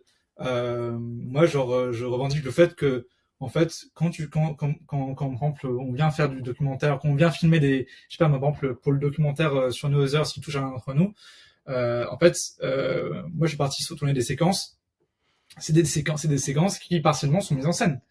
Enfin, je veux dire, c'est des séquences qui ont été conçues où en fait, par exemple, juste pour vous donner un ordre d'idée, en fait, c'est genre, en gros, juste déjà de base quand tu fais un entretien à deux ou à nana, en fait déjà tu positionnes la personne en fait dans un contexte où elle se met en recul politique. Elle se met en recul sur elle-même. Je pense déjà c'est un truc de fou ça. Moi je trouve que c'est très précieux la question de l'entretien. On a tendance je pense qu'il y a un peu un rapport, je pense, à la question du cinéma vérité, du cinéma politique, comme si t'étais une mouche sur le mur, un film d'observation, etc. Moi, je suis complètement, enfin, je trouve que c'est une manière sous-politique de penser, de penser ça. Au contraire, je pense que t'as tout intérêt, en fait, à participer pleinement, en fait, à la discussion et à intervenir, en fait, en tant que militant politique, en fait, dans la bataille que tu filmes. C'est leur central, en fait, dans une logique aussi, je pense, de participer en tant que militante en fait, à la bataille elle-même. Je veux dire, tu te mets aussi toi-même, en fait, en avant, en danger aussi parfois, et parfois, je vois, tu risques des choses, etc. Mais ce que je voulais dire juste, c'était que, en termes de mise en scène et en termes d'écriture, je pense que c'est très intéressant, c'est la façon dont, par exemple, par exemple, je sais pas, moi, il y a des moments dans le film où, en gros, c'était juste, il y avait une discussion qui venait d'apparaître que j'avais pas encore filmé ou que j'avais mal filmé. Du coup, je demande aux collègues de s'arrêter et de la refaire et genre de recommencer. Et en fait, c'est génial parce qu'en fait, du coup, en fait, ils jouent grave le jeu. En fait, ils se disent, en fait, c'est rigolo, tu vois, il y a un truc un peu genre de mise en scène, théâtre, tu vois, genre tu ressors, tu toques à la porte, si tu rentres. C'est comme si t'entrais sur une scène, tu vois. Genre à ce moment-là, tu refais la séquence que t'as fait naturellement il y a 2 minutes. Mais en même temps, en faisant ça, déjà tu chopes une meilleure image. Mais surtout, en fait, il y a un truc, je pense, c'est qu'en fait, tu t'entres dans un rapport de jeu aussi, je pense, avec ce que tu filmes, avec tes protagonistes, avec les ouvriers, etc. Je dis pas que c'est le mieux qu'on puisse faire. En réalité, je pense qu'il y a typiquement l'expérience des groupes Medvedkin évidemment, mais pas que. Hein, je veux dire, depuis il y a eu beaucoup d'éléments, mais genre je pense que c'est l'élément le plus spectaculaire qui a été réalisé, c'est la façon dont en fait tu considères qu'en fait faire un film politique, un film militant, ça veut dire en fait faire un film dans lequel tu discutes et dans lequel émergent en fait des formes qui sont aussi le fait de l'intervention aussi des travailleurs eux-mêmes que tu filmes. Ça passe pas seulement par le fait que les ouvriers ou les travailleurs que tu filmes prennent la caméra, ça peut le faire, ça peut être très intéressant par ailleurs. Je pense notamment genre même par exemple je pense à Quentin genre qui est un confrère réalisateur qui fait son film sur la lutte des travailleurs pardon, sur la lutte des jeunes du parc de Belleville, et qui justement fait circuler la caméra aussi beaucoup, et genre c'est très intéressant. Mais en fait, c'est passe aussi par le fait de faire intervenir en fait les sources du film aussi dans le processus de mise en scène en fait de ta séquence. Et ça, c'est quelque chose, je pense, qui est important, parce que c'est aussi par là que tu peux faire émerger des discussions politiques en fait sur ce qui vient d'être dit, tu vois, aussi. Enfin, ça, je trouve ça extrêmement précieux. Vraiment. Ça prend du recul, ça prend des éléments aussi un peu de compréhension aussi de la place que tu prends, etc. En fait, qu'est-ce que le film raconte aussi, tu vois. Et ça, c'est vraiment inestimable, en fait. Et j'ai un film que j'adore, moi, genre, je trouve magnifique. C'est un film qui s'appelle Le dos au mur, de Jean-Pierre Thorne. Oui. D'ailleurs, fait à son âme, son âme. Qui est décédé il y a pas longtemps, ouais. Ouais, c'est il y a pas longtemps, je suis dégoûté, j'aurais adoré rencontrer avant. Pareil, ça fait partie des rares morts, je pense, qui m'a vraiment choqué quand j'ai appris sa mort. Je me suis dit merde. Attends, moi j'adorais ces films aussi. Il était vieux, quoi, mais... Bah oui, après voilà, il est mort à, oui. à l'âge, à un âge, enfin comment dire, normal entre guillemets. Enfin c'est dur de dire comme ça, mais c'est dur quand même effectivement, parce que pour moi aussi ça a été une ressource en termes d'image. Il y a eu à la fois le dos au mur, et il y a eu un autre film aussi très connu qu'il a fait. Comment il s'appelle? Comment il s'appelle ce film? On lutte et on gagne, un peu comme ça, je crois. Non, oui, il y a eu celui-là aussi, mais je ne me souviens plus de quel film exactement auquel je pense. Je vais te retrouver le nom très rapidement. Et dans les juste, il y a le gros pavé qui dit: tu gagnes du jeu et des meilleurs rushs, mais tu perds de l'authenticité et du spontané. Mais après, tu peux faire les deux, hein. Tu peux filmer, genre, par exemple, il y a plein de séquences dans le film qui ne sont pas répétées, qui ne sont pas mises en scène. Enfin, c'est même minoritaire en réalité, mais juste, en fait, la question qui se joue, c'est par exemple pour le dos au mur, par exemple, c'est intéressant. Je pense qu'il y a la majorité du film de ce film de Thorne, c'est un film fait avec la complicité, en fait, des travailleurs. Ouais. Et la question qui se joue, c'est pas la question de l'authenticité. Parce que, justement, il y a surtout, je pense, un peu aussi du cinéma politique, du cinéma du cinéma ouvrier, etc., qui pense la question de, en fait, il faut montrer, en fait, ce genre, le travailleur comme si tu filmais un zoo, tu vois, genre, je sais pas, genre, c'est chelou, tu vois, en mode, tu vois, genre, il faut pas le déranger, au contraire, non, tu fais un film, tu discutes, et tu fais un travail, en fait, collectif, tu vois, enfin, et je pense que par ailleurs, on est à des, comment dire, des phases. Encore, je pense qu'il y a des gens qui ont fait des travaux beaucoup plus avancés sur ce niveau-là. Je parlais de Medvedkin en particulier, mais il n'y a pas que eux, encore une fois. Depuis, il y a eu beaucoup de choses.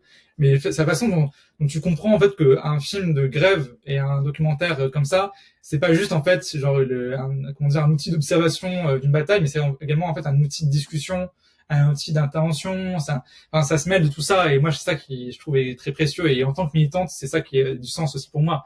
C'est la façon dont, en fait, je viens pas juste en tant que documentariste, mais je viens aussi en tant que militante politique. Enfin, ça, c'est un peu important.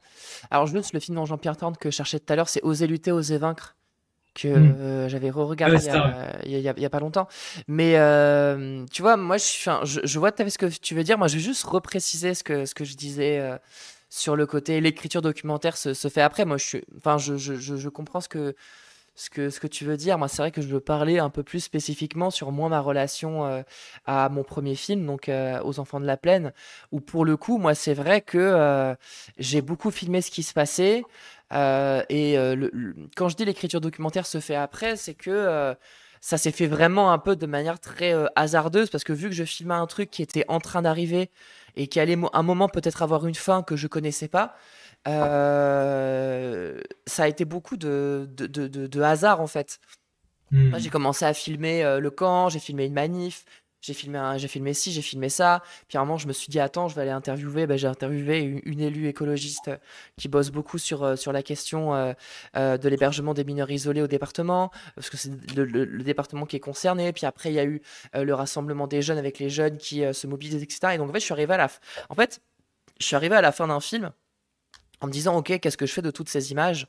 Même si j'avais déjà commencé à en faire quelque chose, quand je dis l'écriture documentaire se fait après, c'est plus, tu redécouvres aussi beaucoup tes images après les avoir tournées. T'as pas totalement. Ça, je voulais dire, c'est que t'as pas ton film qui est écrit au moment où tu le fais, quoi. Tu redécouvres beaucoup tes images, et c'est après, pour le coup, où c'est là que je trouve qu'il y a un deuxième travail hyper intéressant dans ce travail de documentariste, c'est que une fois que tu as tes images, tu te dis, ok, j'ai quelque chose en main qui est hyper intéressant. qu'est-ce que je peux en faire, quoi. Et là, notamment, je suis sur un. Alors là, c'est un documentaire que je travaille avec une pote qui, elle, pour le coup, est beaucoup plus cinéaste de fiction. Et c'est hyper intéressant parce que ça m'apprend aussi plein de choses. Des nains beau monde, c'est ça? D'un beau monde, c'est ça, ouais. Ah, le jeu de mots, je comprends, je capte le jeu de mots. Ouais. Oui, oui, c'est. Mais en fait, le jeu de mots, alors c'est le jeu de mots sur le nom, mais c'est bon. Bref, tu verras quand tu verras le film qui normalement devrait sortir en novembre si on y arrive. Enfin, ça va le faire, ça va le faire. Mais il y a un travail que moi j'apprends beaucoup de choses par rapport à ça, parce que c'est vrai que moi, tu vois, bon, je suis journaliste, j'ai vraiment évolué dans un milieu très journaliste, je sais pas comment dire, journalistique, tu vois, et où j'ai un peu plus appris au fur et à mesure des années à accepter de prendre position, à accepter d'être dans un autre rapport vis-à-vis de mon travail qui est pas forcément participatif. Moi, je suis pas forcément dans un journalisme.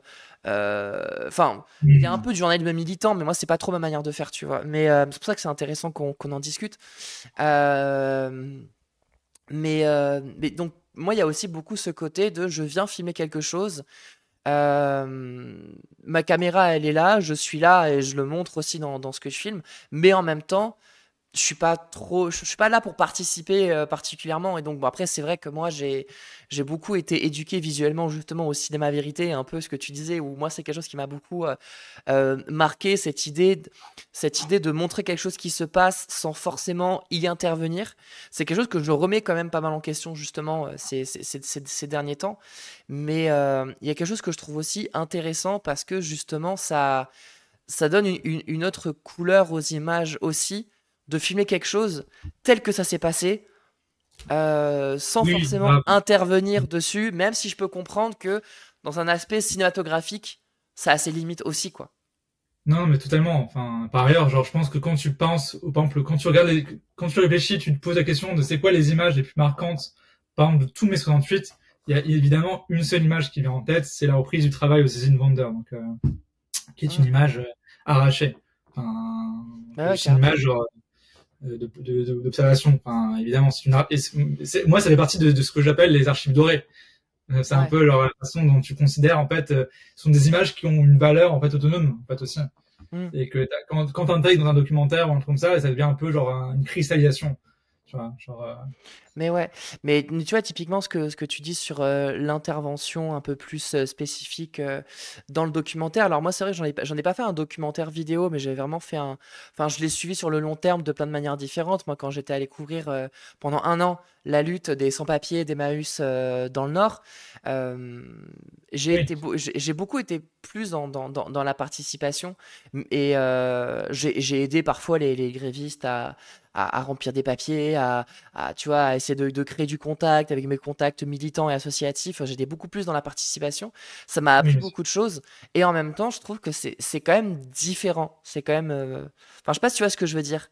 Je trouve tu fais pas du tout la même chose quand tu es sur du cinéma vérité que dans quelque chose qui est beaucoup plus participatif. Et en même temps, je pense que les deux sont hyper intéressants à leur manière, quoi. Oui, après, je pense que ça vient aussi d'une logique. Par exemple, nous, la logique qu'on a aussi, c'est de penser une sorte de forme hybride aussi. Ouais. De ce cinéma où, en fait, je pense qu'il y a un peu une contradiction inévitable quand tu fais du cinéma documentaire. C'est la réalité de la temporalité, c'est la temporalité de la production et la diffusion de ces films. C'est genre, ça a été exprimé pas mal par le réal d'un film que, j'ai pas du tout aimé, mais bref, c'est pas un problème. Qui s'appelle le réal d'un film qui s'appelle Direct Action, qui suivait les derniers mois, enfin une période en fait une période plutôt vers la fin de la ZAD de Notre-Dame-des-Landes et aussi il y a aussi un passage sur Sainte-Soline. Et en fait, un réal exprimait bien leur façon en fait, ils pouvaient pas, en fait, ils considéraient le fait que la temporalité du film était en inadéquation totale, en décalage avec la réalité de la temporalité de la bataille. Et en fait, tu sors le film après la bataille, quoi. Et par là, c'est ce qu'on a essayé un peu d'infléchir avec le documentaire sur Neuhauser. En fait, en gros, moi, je me suis précipité pour le finir, pour pouvoir le diffuser immédiatement après la fin, parce qu'en fait, on savait qu'il allait y avoir un contre-coup et en fait, en gros, une contre-attaque de la part du patron, qui en effet a contre-attaqué. En fait, dès l'automne, s'est mis à réprimer a essayé de licencier plusieurs des collègues grévistes qui avaient fait grève en fait de Christian sur des bases absolument immondes, quoi. Et du coup, la campagne de diffusion du film a aussi servi à ce moment-là à récolter de la thune pour la caisse de solidarité pour les collègues de Christian qui étaient réprimés, également pour faire savoir aussi pour accompagner la campagne généralement en fait contre la répression de ses collègues. Et c'est ce qui a permis typiquement, genre, je sais pas si t'avais suivi, mais en gros, on a fait une énorme une grosse mobilisation pour les prud'hommes en décembre de Michel. Bah tu vois, genre on a fait un reportage dessus, etc. aussi. Et en fait, on a fait une campagne politique qui avait pas mal de bruit à l'automne, en mode voilà, c'est la continuité de nos heures. Et en fait, on s'est servi de la campagne de diffusion du film pour faire cette campagne-là. Et ça, je sais pas, enfin, et je pense que ça a été utile, tu vois. Je pense que ça n'a pas été anodin. Maintenant. En effet, je pense que tous les films ne sont pas même en scène, dans le sens où tous les films ne peuvent pas être sortis dans les semaines qui suivent la fin du tournage. Mais du coup, ça pose pour moi la question de penser en fait ce genre de projet de manière plus hybride, où en fait tu filmes, tu te mets en tension documentaire tout le long de la bataille, mais en fait tu utilises ces images-là au fur et à mesure, tu en pioches dedans pour produire des éléments en fait partiels et qui suivent des éléments plus d'agitation. Et ça, c'est un truc que moi, c'est une pratique en fait que j'essaye de plus en plus implémenter aussi dans le travail qu'on fait, puisque de toute façon, je veux dire, genre tu viens couvrir, tu viens filmer, tu as des images, bah en fait, il faut que tu les utilises aussi pour l'agitation, pour la campagne, etc. Ça, du coup, en fait, t'as ce truc-là, quoi, genre de ces deux éléments qui coexistent, tu vois, genre de faire le film de condensation, un film qui a une qualité esthétique, un film qui a une qualité artistique, une possibilité, je pense, de toucher, je pense de permettre en fait aussi une sorte d'identification, de permettre en fait de permettre des éléments en fait de genre de dialogue en fait aussi sur une base beaucoup plus intime aussi des gens qui viennent voir le film, mais également je pense un caractère plus hybride de campagne d'agitation sur les réseaux sociaux, sur lesquels tu peux utiliser des images qui ont une qualité documentaire déjà de base. Dans tous les cas, c'est sûr que pour moi en fait on est face à des formes qui sont en mouvante et qui sont pleine de contradictions à ce niveau-là, quoi. Il y a un travail éditorial que tu fais qui relève du journalisme, qui relève de la réalisation documentaire, etc. Et qu'en fait, a une pratique aussi multiple, une pratique qui, je pense, qui est en éventail aussi sur tous ces éléments-là. Et moi, je trouve exceptionnel, vraiment incroyable, c'est la façon dont tu arrives à articuler l'ensemble de ces choses pour accompagner une campagne qui elle-même, en fait, articule ce que tu produis, en fait. C'est tellement incroyable de se dire que, par exemple, à des moments, tu vois, genre, par exemple, là, si vous voulez, juste pour vous donner un autre exemple, c'est que là, on est en train de terminer un documentaire que j'ai eu aussi la chance de co-réaliser avec les camarades. En gros, c'est un documentaire sur Mayotte après Chido. Après le cyclone Chido qui a dévasté Mayotte, vous savez, c'est un territoire dit d'outre-mer, donc une colonie française dans l'océan Indien, qui est dans l'archipel des Comores. Qui a été dévasté par le cyclone Chido en décembre dernier, et en gros la gestion gouvernementale en fait de la catastrophe a été catastrophique. Et aujourd'hui il y a une loi qui s'appelle la loi de refondation de Mayotte qui a été votée, qui est une loi en fait qui vise à remilitariser l'île, à donner en gros genre des laissez-passer très simples à toutes les entreprises qui veulent exploiter en fait les gens sur l'île, également qui vise aussi à expulser de manière beaucoup plus massive en fait les personnes qui sont perçues comme en situation d'irrégularité sur le territoire par le gouvernement français, alors que on parle de gens qui viennent des Comores, enfin qui viennent du reste des îles de Comores, en l'occurrence en Jouan, Maélie, etc. Et en gros on a fait un documentaire en gros avec des camarades qui en fait travaillent à Mayotte depuis des années, notamment des camarades du CAGE, du collectif d'action judiciaire, du coup qui travaillent notamment au CRA de Mayotte en tant que juriste pour accompagner les réfugiés, également les gens qui en demandent d'asile, etc. Et du coup en fait c'est depuis des années en fait, donc c'est Pauline et Mathilde, donc je les salue, avec qui du coup qui en gros ont filmé des entretiens, filmé des images de Mayotte, ont filmé beaucoup de choses, je pense, qui témoignent aussi du caractère profondément colonial, en fait, de la façon dont les Français gèrent, en fait, cette île, quoi, cette île des Comores. Et en fait, le documentaire, aujourd'hui, c'est une forme, le documentaire qu'on a réalisé, en fait, c'est une forme qui est mixte, qui utilise des images qu'elles ont captées elles-mêmes en fait, genre avec tu vois, alors qu'on a fait des formations assez basiques avant qu'elles partent, et en fait elles ont tourné des images magnifiques, mais genre vraiment sublimes, vraiment des Mayotte, mais également des entretiens, etc. Et des témoignages exceptionnels, genre vraiment, enfin absolument bouleversants, etc. Et surtout, je pense qu'il y a une articulation politique qui est vraiment incroyable dans ce documentaire, et moi j'ai la chance d'avoir pu participer à la réalisation de ce film, et du coup j'ai aussi la chance d'avoir pu en fait comprendre comment ce que mon propre savoir-faire en tant que réalisatrice pouvait en fait permettre à ce film de, je pense, d'atteindre des objectifs politiques qui vont être les siens. En l'occurrence, on va faire une campagne dessus, on va montrer le film, aussi dans les colonies, enfin dans les territoires des Outre-mer, etc. Et on va aussi, je pense, en faire un outil, je pense, pour le mouvement antiraciste, pour le mouvement anti-impérialiste aussi, en fait, en France directement, etc. aussi, en hexagone, quoi. Ça va être, enfin, je veux dire, c'est très important. Et je pense que c'est un film hybride qui cumule des images captées genre à droite à gauche et qui les condense.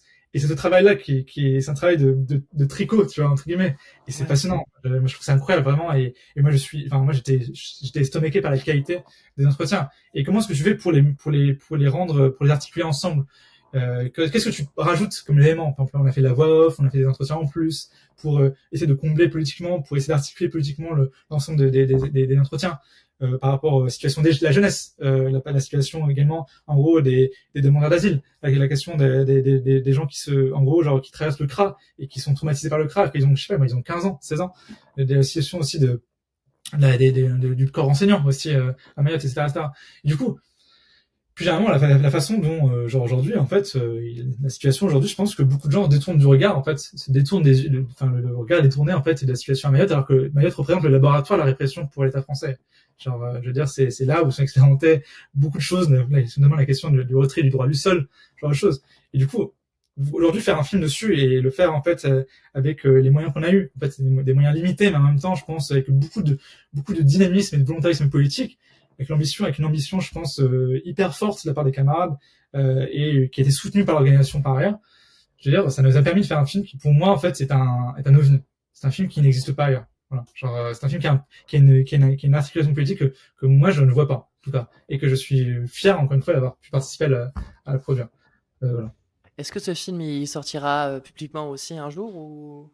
Ouais, grave, on va le sortir. En fait, là, on est en train de le finir. En fait, on a fait une première projection à notre université d'été, fin août, et là, on est en train de le finir.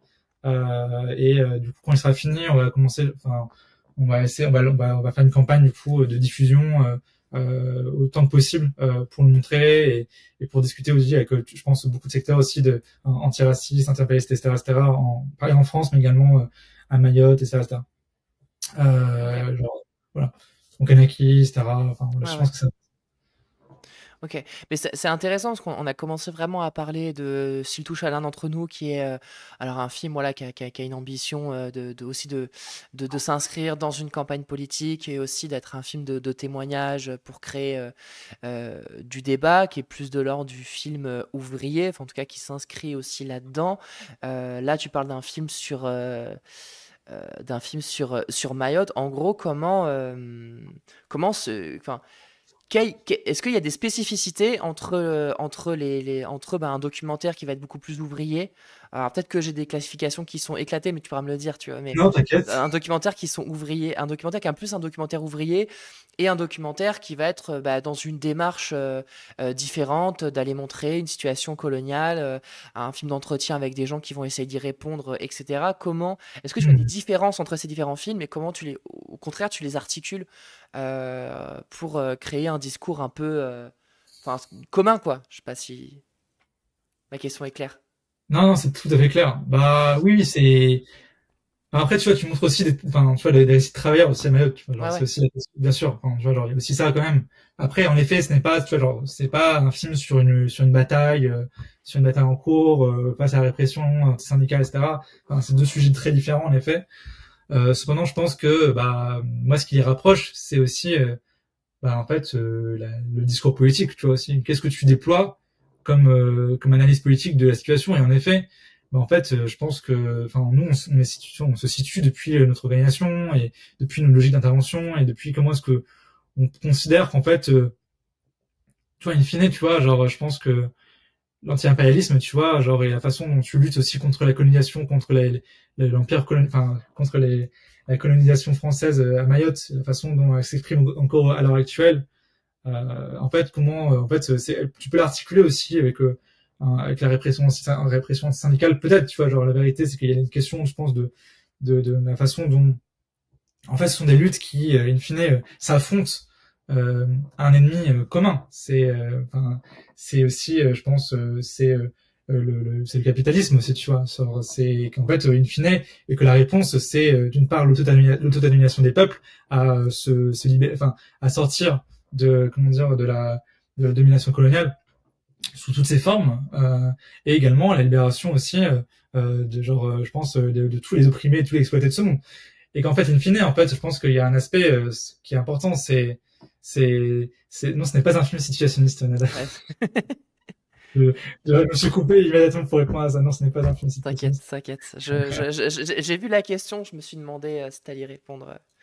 Non, mais en fait, oui, enfin, je veux dire, en fait, in fine, en fait, sans dire que c'est la même chose ou quoi, c'est juste pour dire, en tout cas, que, en fait, tout ça, en fait, enfin, tous ces films, et quand tu parles de la situation coloniale à Mayotte, comme quand tu parles de la répression, la répression syndicale en Moselle et de l'extrême droite, etc. En fait, in fine, tu fais un portrait, je pense, de quelque chose qui est beaucoup plus général, qui est en fait d'une situation politique plus générale et de la situation de l'oppression et l'exploitation de la majorité de la population par une minorité. Et la minorité, c'est en l'occurrence une partie de la bourgeoisie qui exploite et qui opprime genre, les travailleurs et tous ceux qui vivent en fait aujourd'hui de la répression et de l'oppression. Et du coup, en fait, moi c'est ça aussi que je trouve intéressant, c'est qu'en fait quand on fait des documentaires en fait depuis, enfin en tant que militant politique, depuis une organisation politique comme qui est vraiment révolutionnaire, tu vois, genre on parle pas du PCF des années 60, qui justement en fait faisait des films pour des films qui cherchaient à tordre la réalité pour donner l'impression de leur d'une meilleure pour se dorer un peu pour donner une meilleure impression de leur intervention dans les luttes. Pour répondre à leur communication politique personnelle, quoi, voilà. Exactement, tout à fait. Là, tu as une logique aussi un peu de tisser les liens, tu vois. Qu'en fait, c'est plutôt des liens entre eux. Et qu'en fait, ces liens-là, ce sont des liens profondément politiques, tu vois, ce sont des liens d'exploitation, de l'oppression, et en fait la façon dont en fait on parle d'un même système, tu vois, qui s'exprime de manière avec une brutalité inouïe à Mayotte, mais qui également en fait en réalité aussi utilise cette brutalité inouïe pour aussi aller réprimer aussi les travailleurs en Moselle, tu vois ce que je veux dire, genre il y a un truc un peu de lien entre tout ça qui est important parce que enfin, je veux dire, lutter contre la situation coloniale à Mayotte et le fait que tu as littéralement la moitié des expulsions depuis des CRA sur le territoire national qui sont expulsions depuis le CRA de Mayotte. Enfin, c'est un degré de délirant. C'est une industrie en fait, une industrie d'expulsion. En fait, comprendre les liens politiques que ça a avec des luttes aussi, genre, je sais pas, en hexagone en France, etc.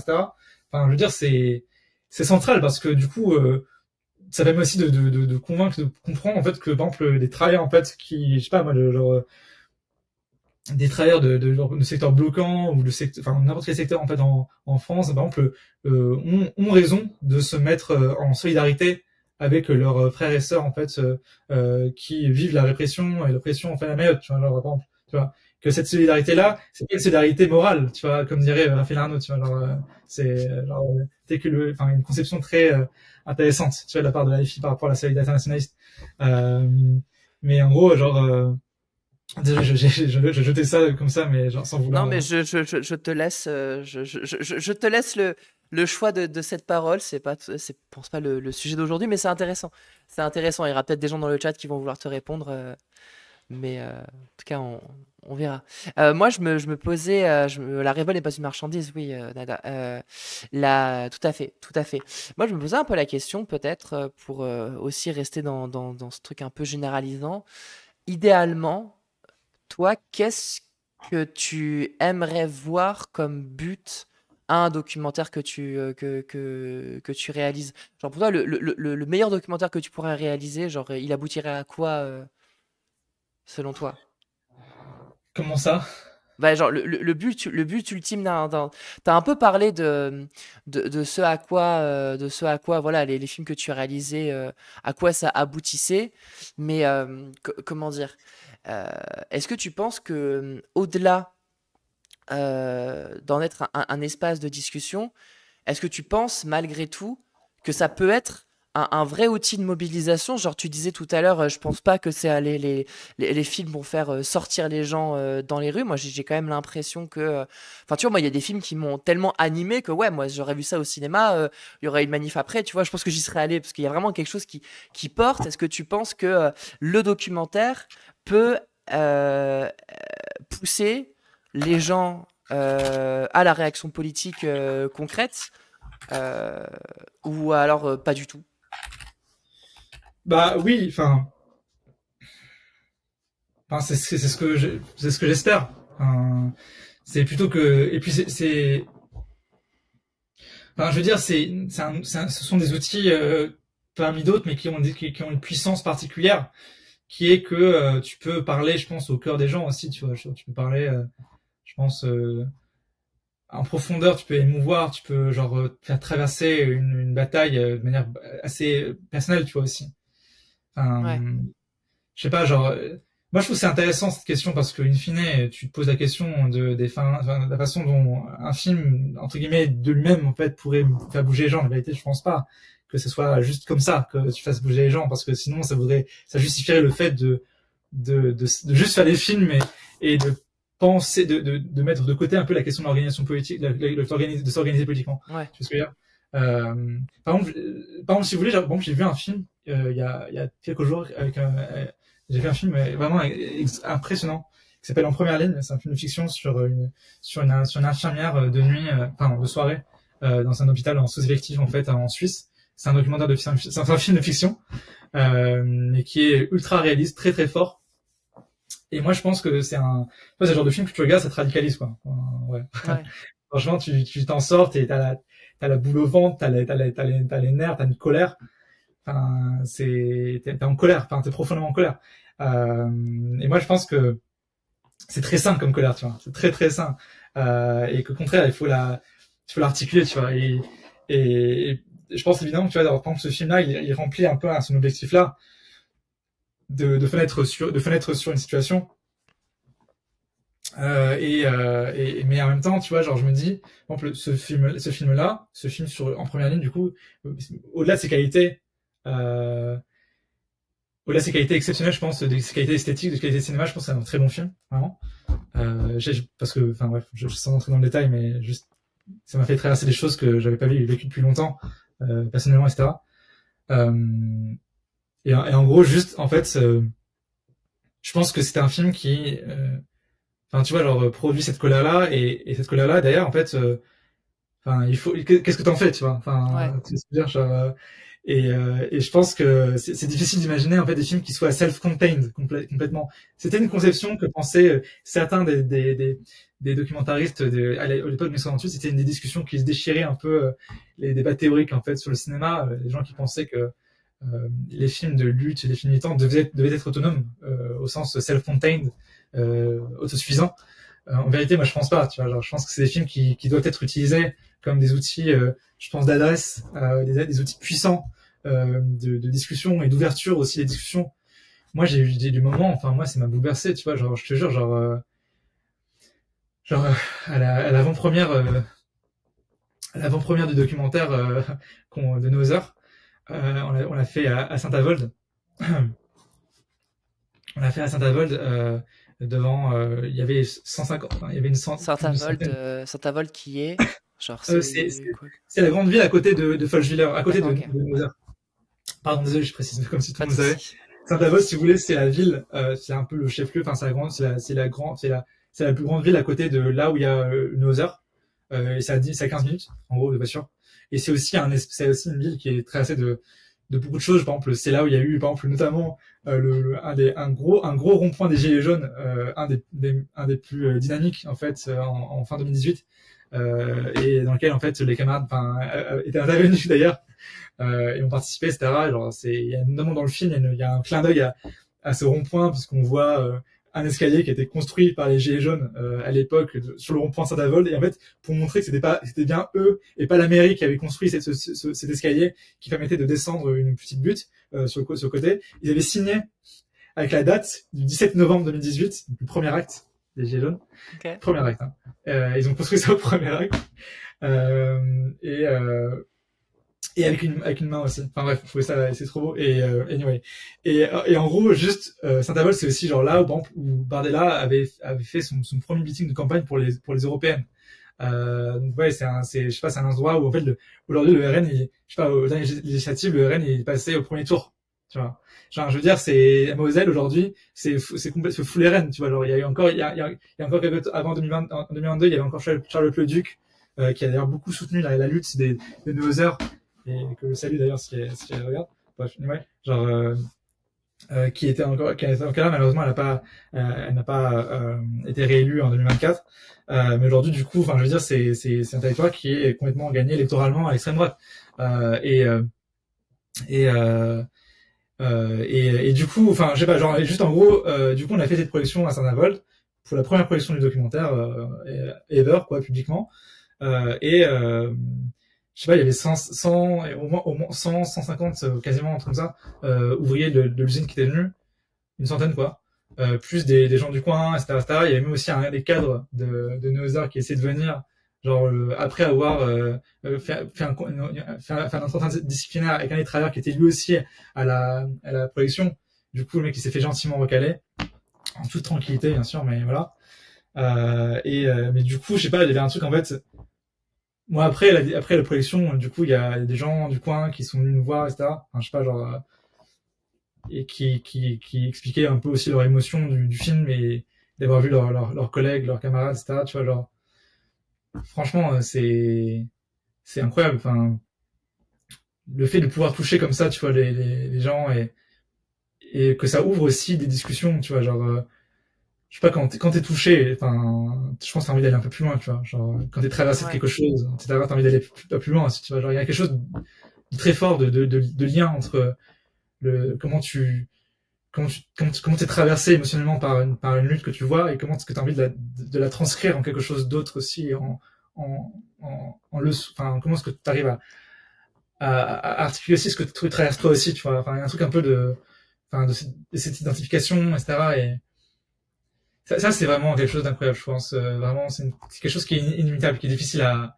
reproduire et je pense qu'en ce sens, c'est vrai que ce genre d'objet, en fait, il faut pas négliger, je pense, en effet, l'aspect, vraiment profondément artistique, esthétique, tu vois, la qualité d'un film à émouvoir et à traverser, je pense, les gens dans de milliers et un sentiments, tu vois.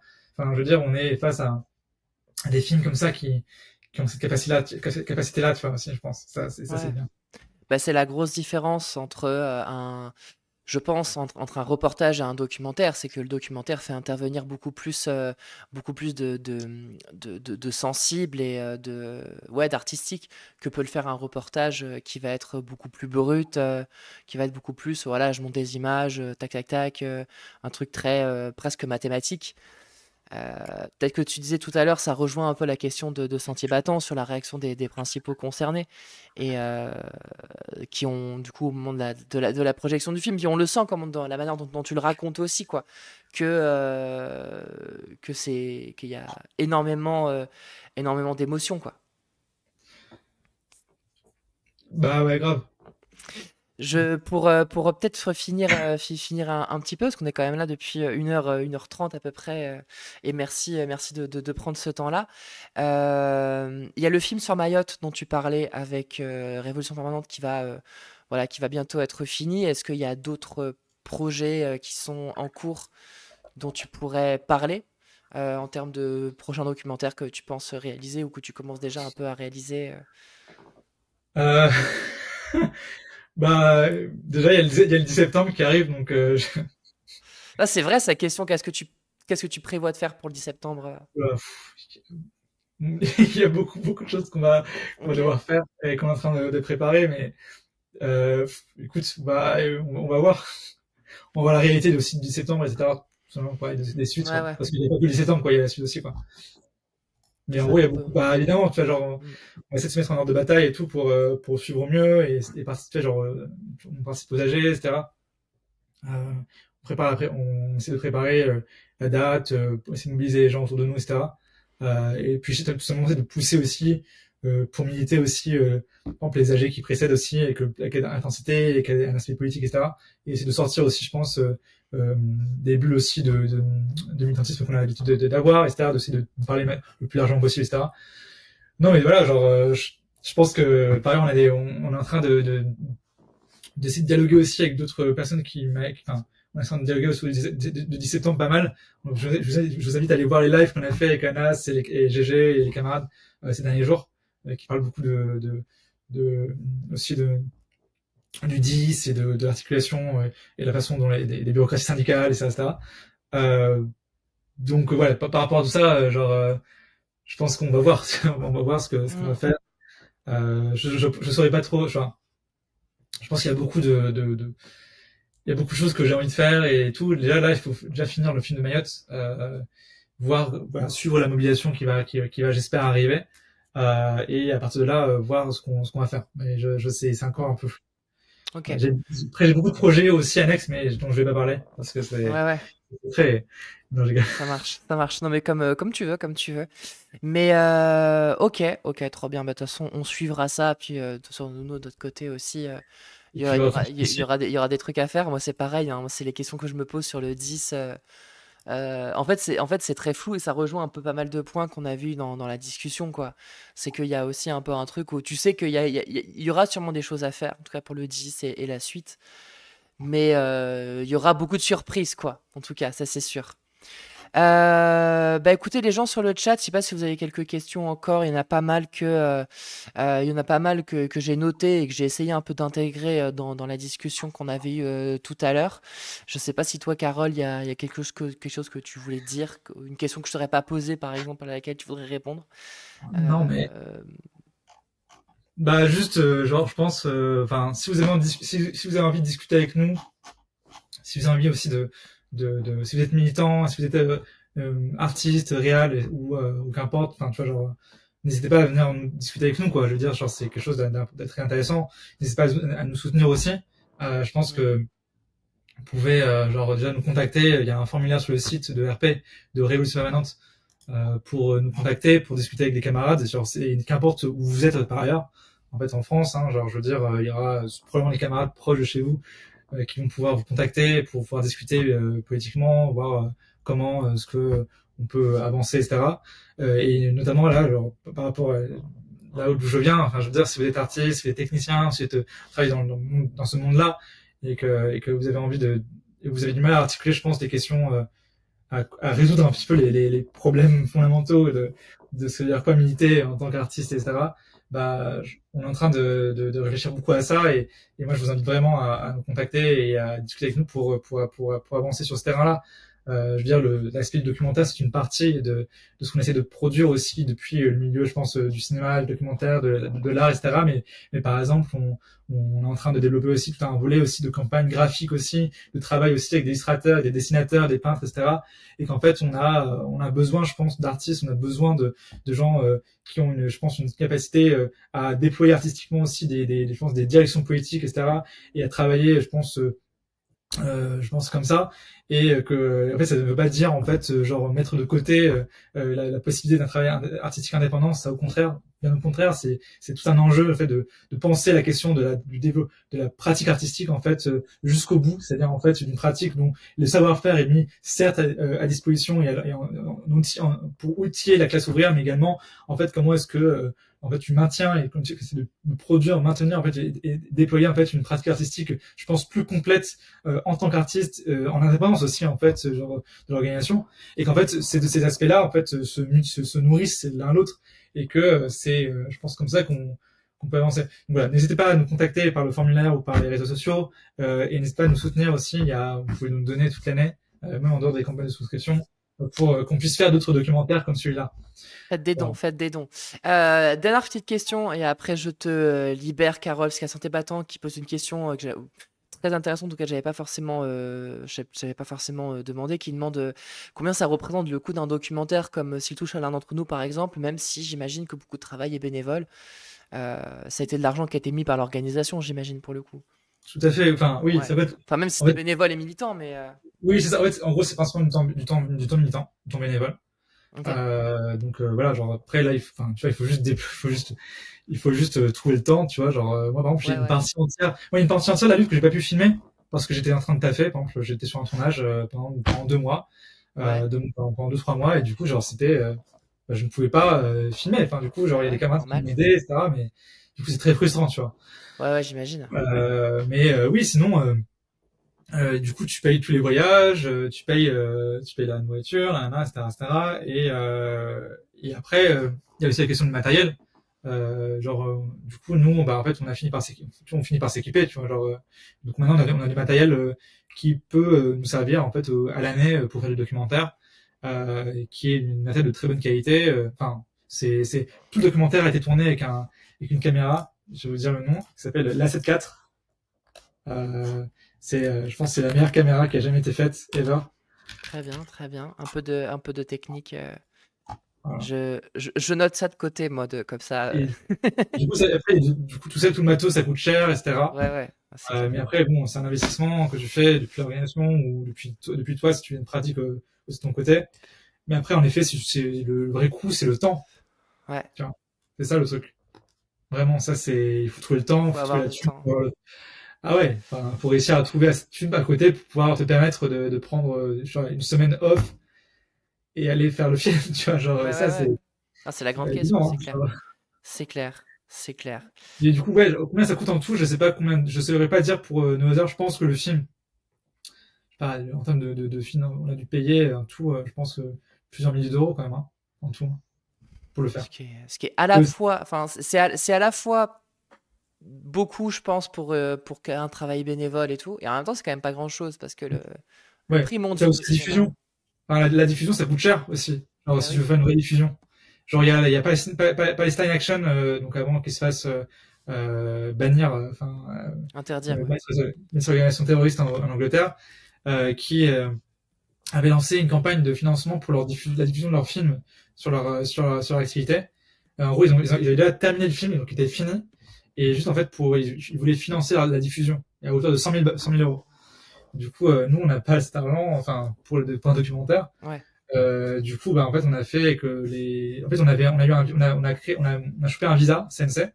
Du coup, on a pu organiser des séances dans des cinémas sans avoir à payer, à payer la séance. Vous voyez ce que je veux dire? Genre, c'est des séances à billetterie, quand il y avait des séances au cinéma. Et sinon, c'était des séances projection amateur dans des UL, etc., quoi. En gros. Ok. Voilà. Bah, comme à Lille où c'était c'était dans une arrière-salle Ouais. qui s'appelle la Brad Cave pour les gens qui connaissent, pour les gens qui sont pas lillois, qui est une arrière-salle d'une salle de jeu un peu style billard et tout, et qui sert de salle de concert, quoi. Donc c'était vrai, c'est avec les moyens du bord. Bah écoute, merci pour tout ce temps, pour tout ce plaisir, temps-là, Carole. En fait, moi, ça m'a beaucoup intéressé. C'est pour ça que je voulais en discuter avec toi parce que moi, j'en ai pas trop parlé. Je t'ai surtout laissé parler, mais moi, j'ai beaucoup de questions qui se posent par rapport à mon travail en général et notamment sur mon engagement dans mon travail. Où moi, je viens d'un milieu qui est beaucoup plus journalistique. Tu sais, c'est des débats que j'ai souvent ici en plus, de dire un peu journalistique en mode tu prends pas trop position, t'as un recul, tu vois, t'as une position un peu d'observation, etc. Et c'est quelque chose que j'essaie de beaucoup remettre en question. Et donc ça m'intéressait voilà, d'en discuter avec toi, qui a une démarche qui est quand même très différente, très militante. Et c'était hyper intéressant en tout cas. Je te remercie. Et puis Merci, Louise. à bientôt. On se recroisera de Ah toute oui, bien manière. sûr. Comme Ça d'hab. marche. Comme d'hab, on se recroise toujours. Bah, bonne journée à toi, Carole, et puis à bientôt.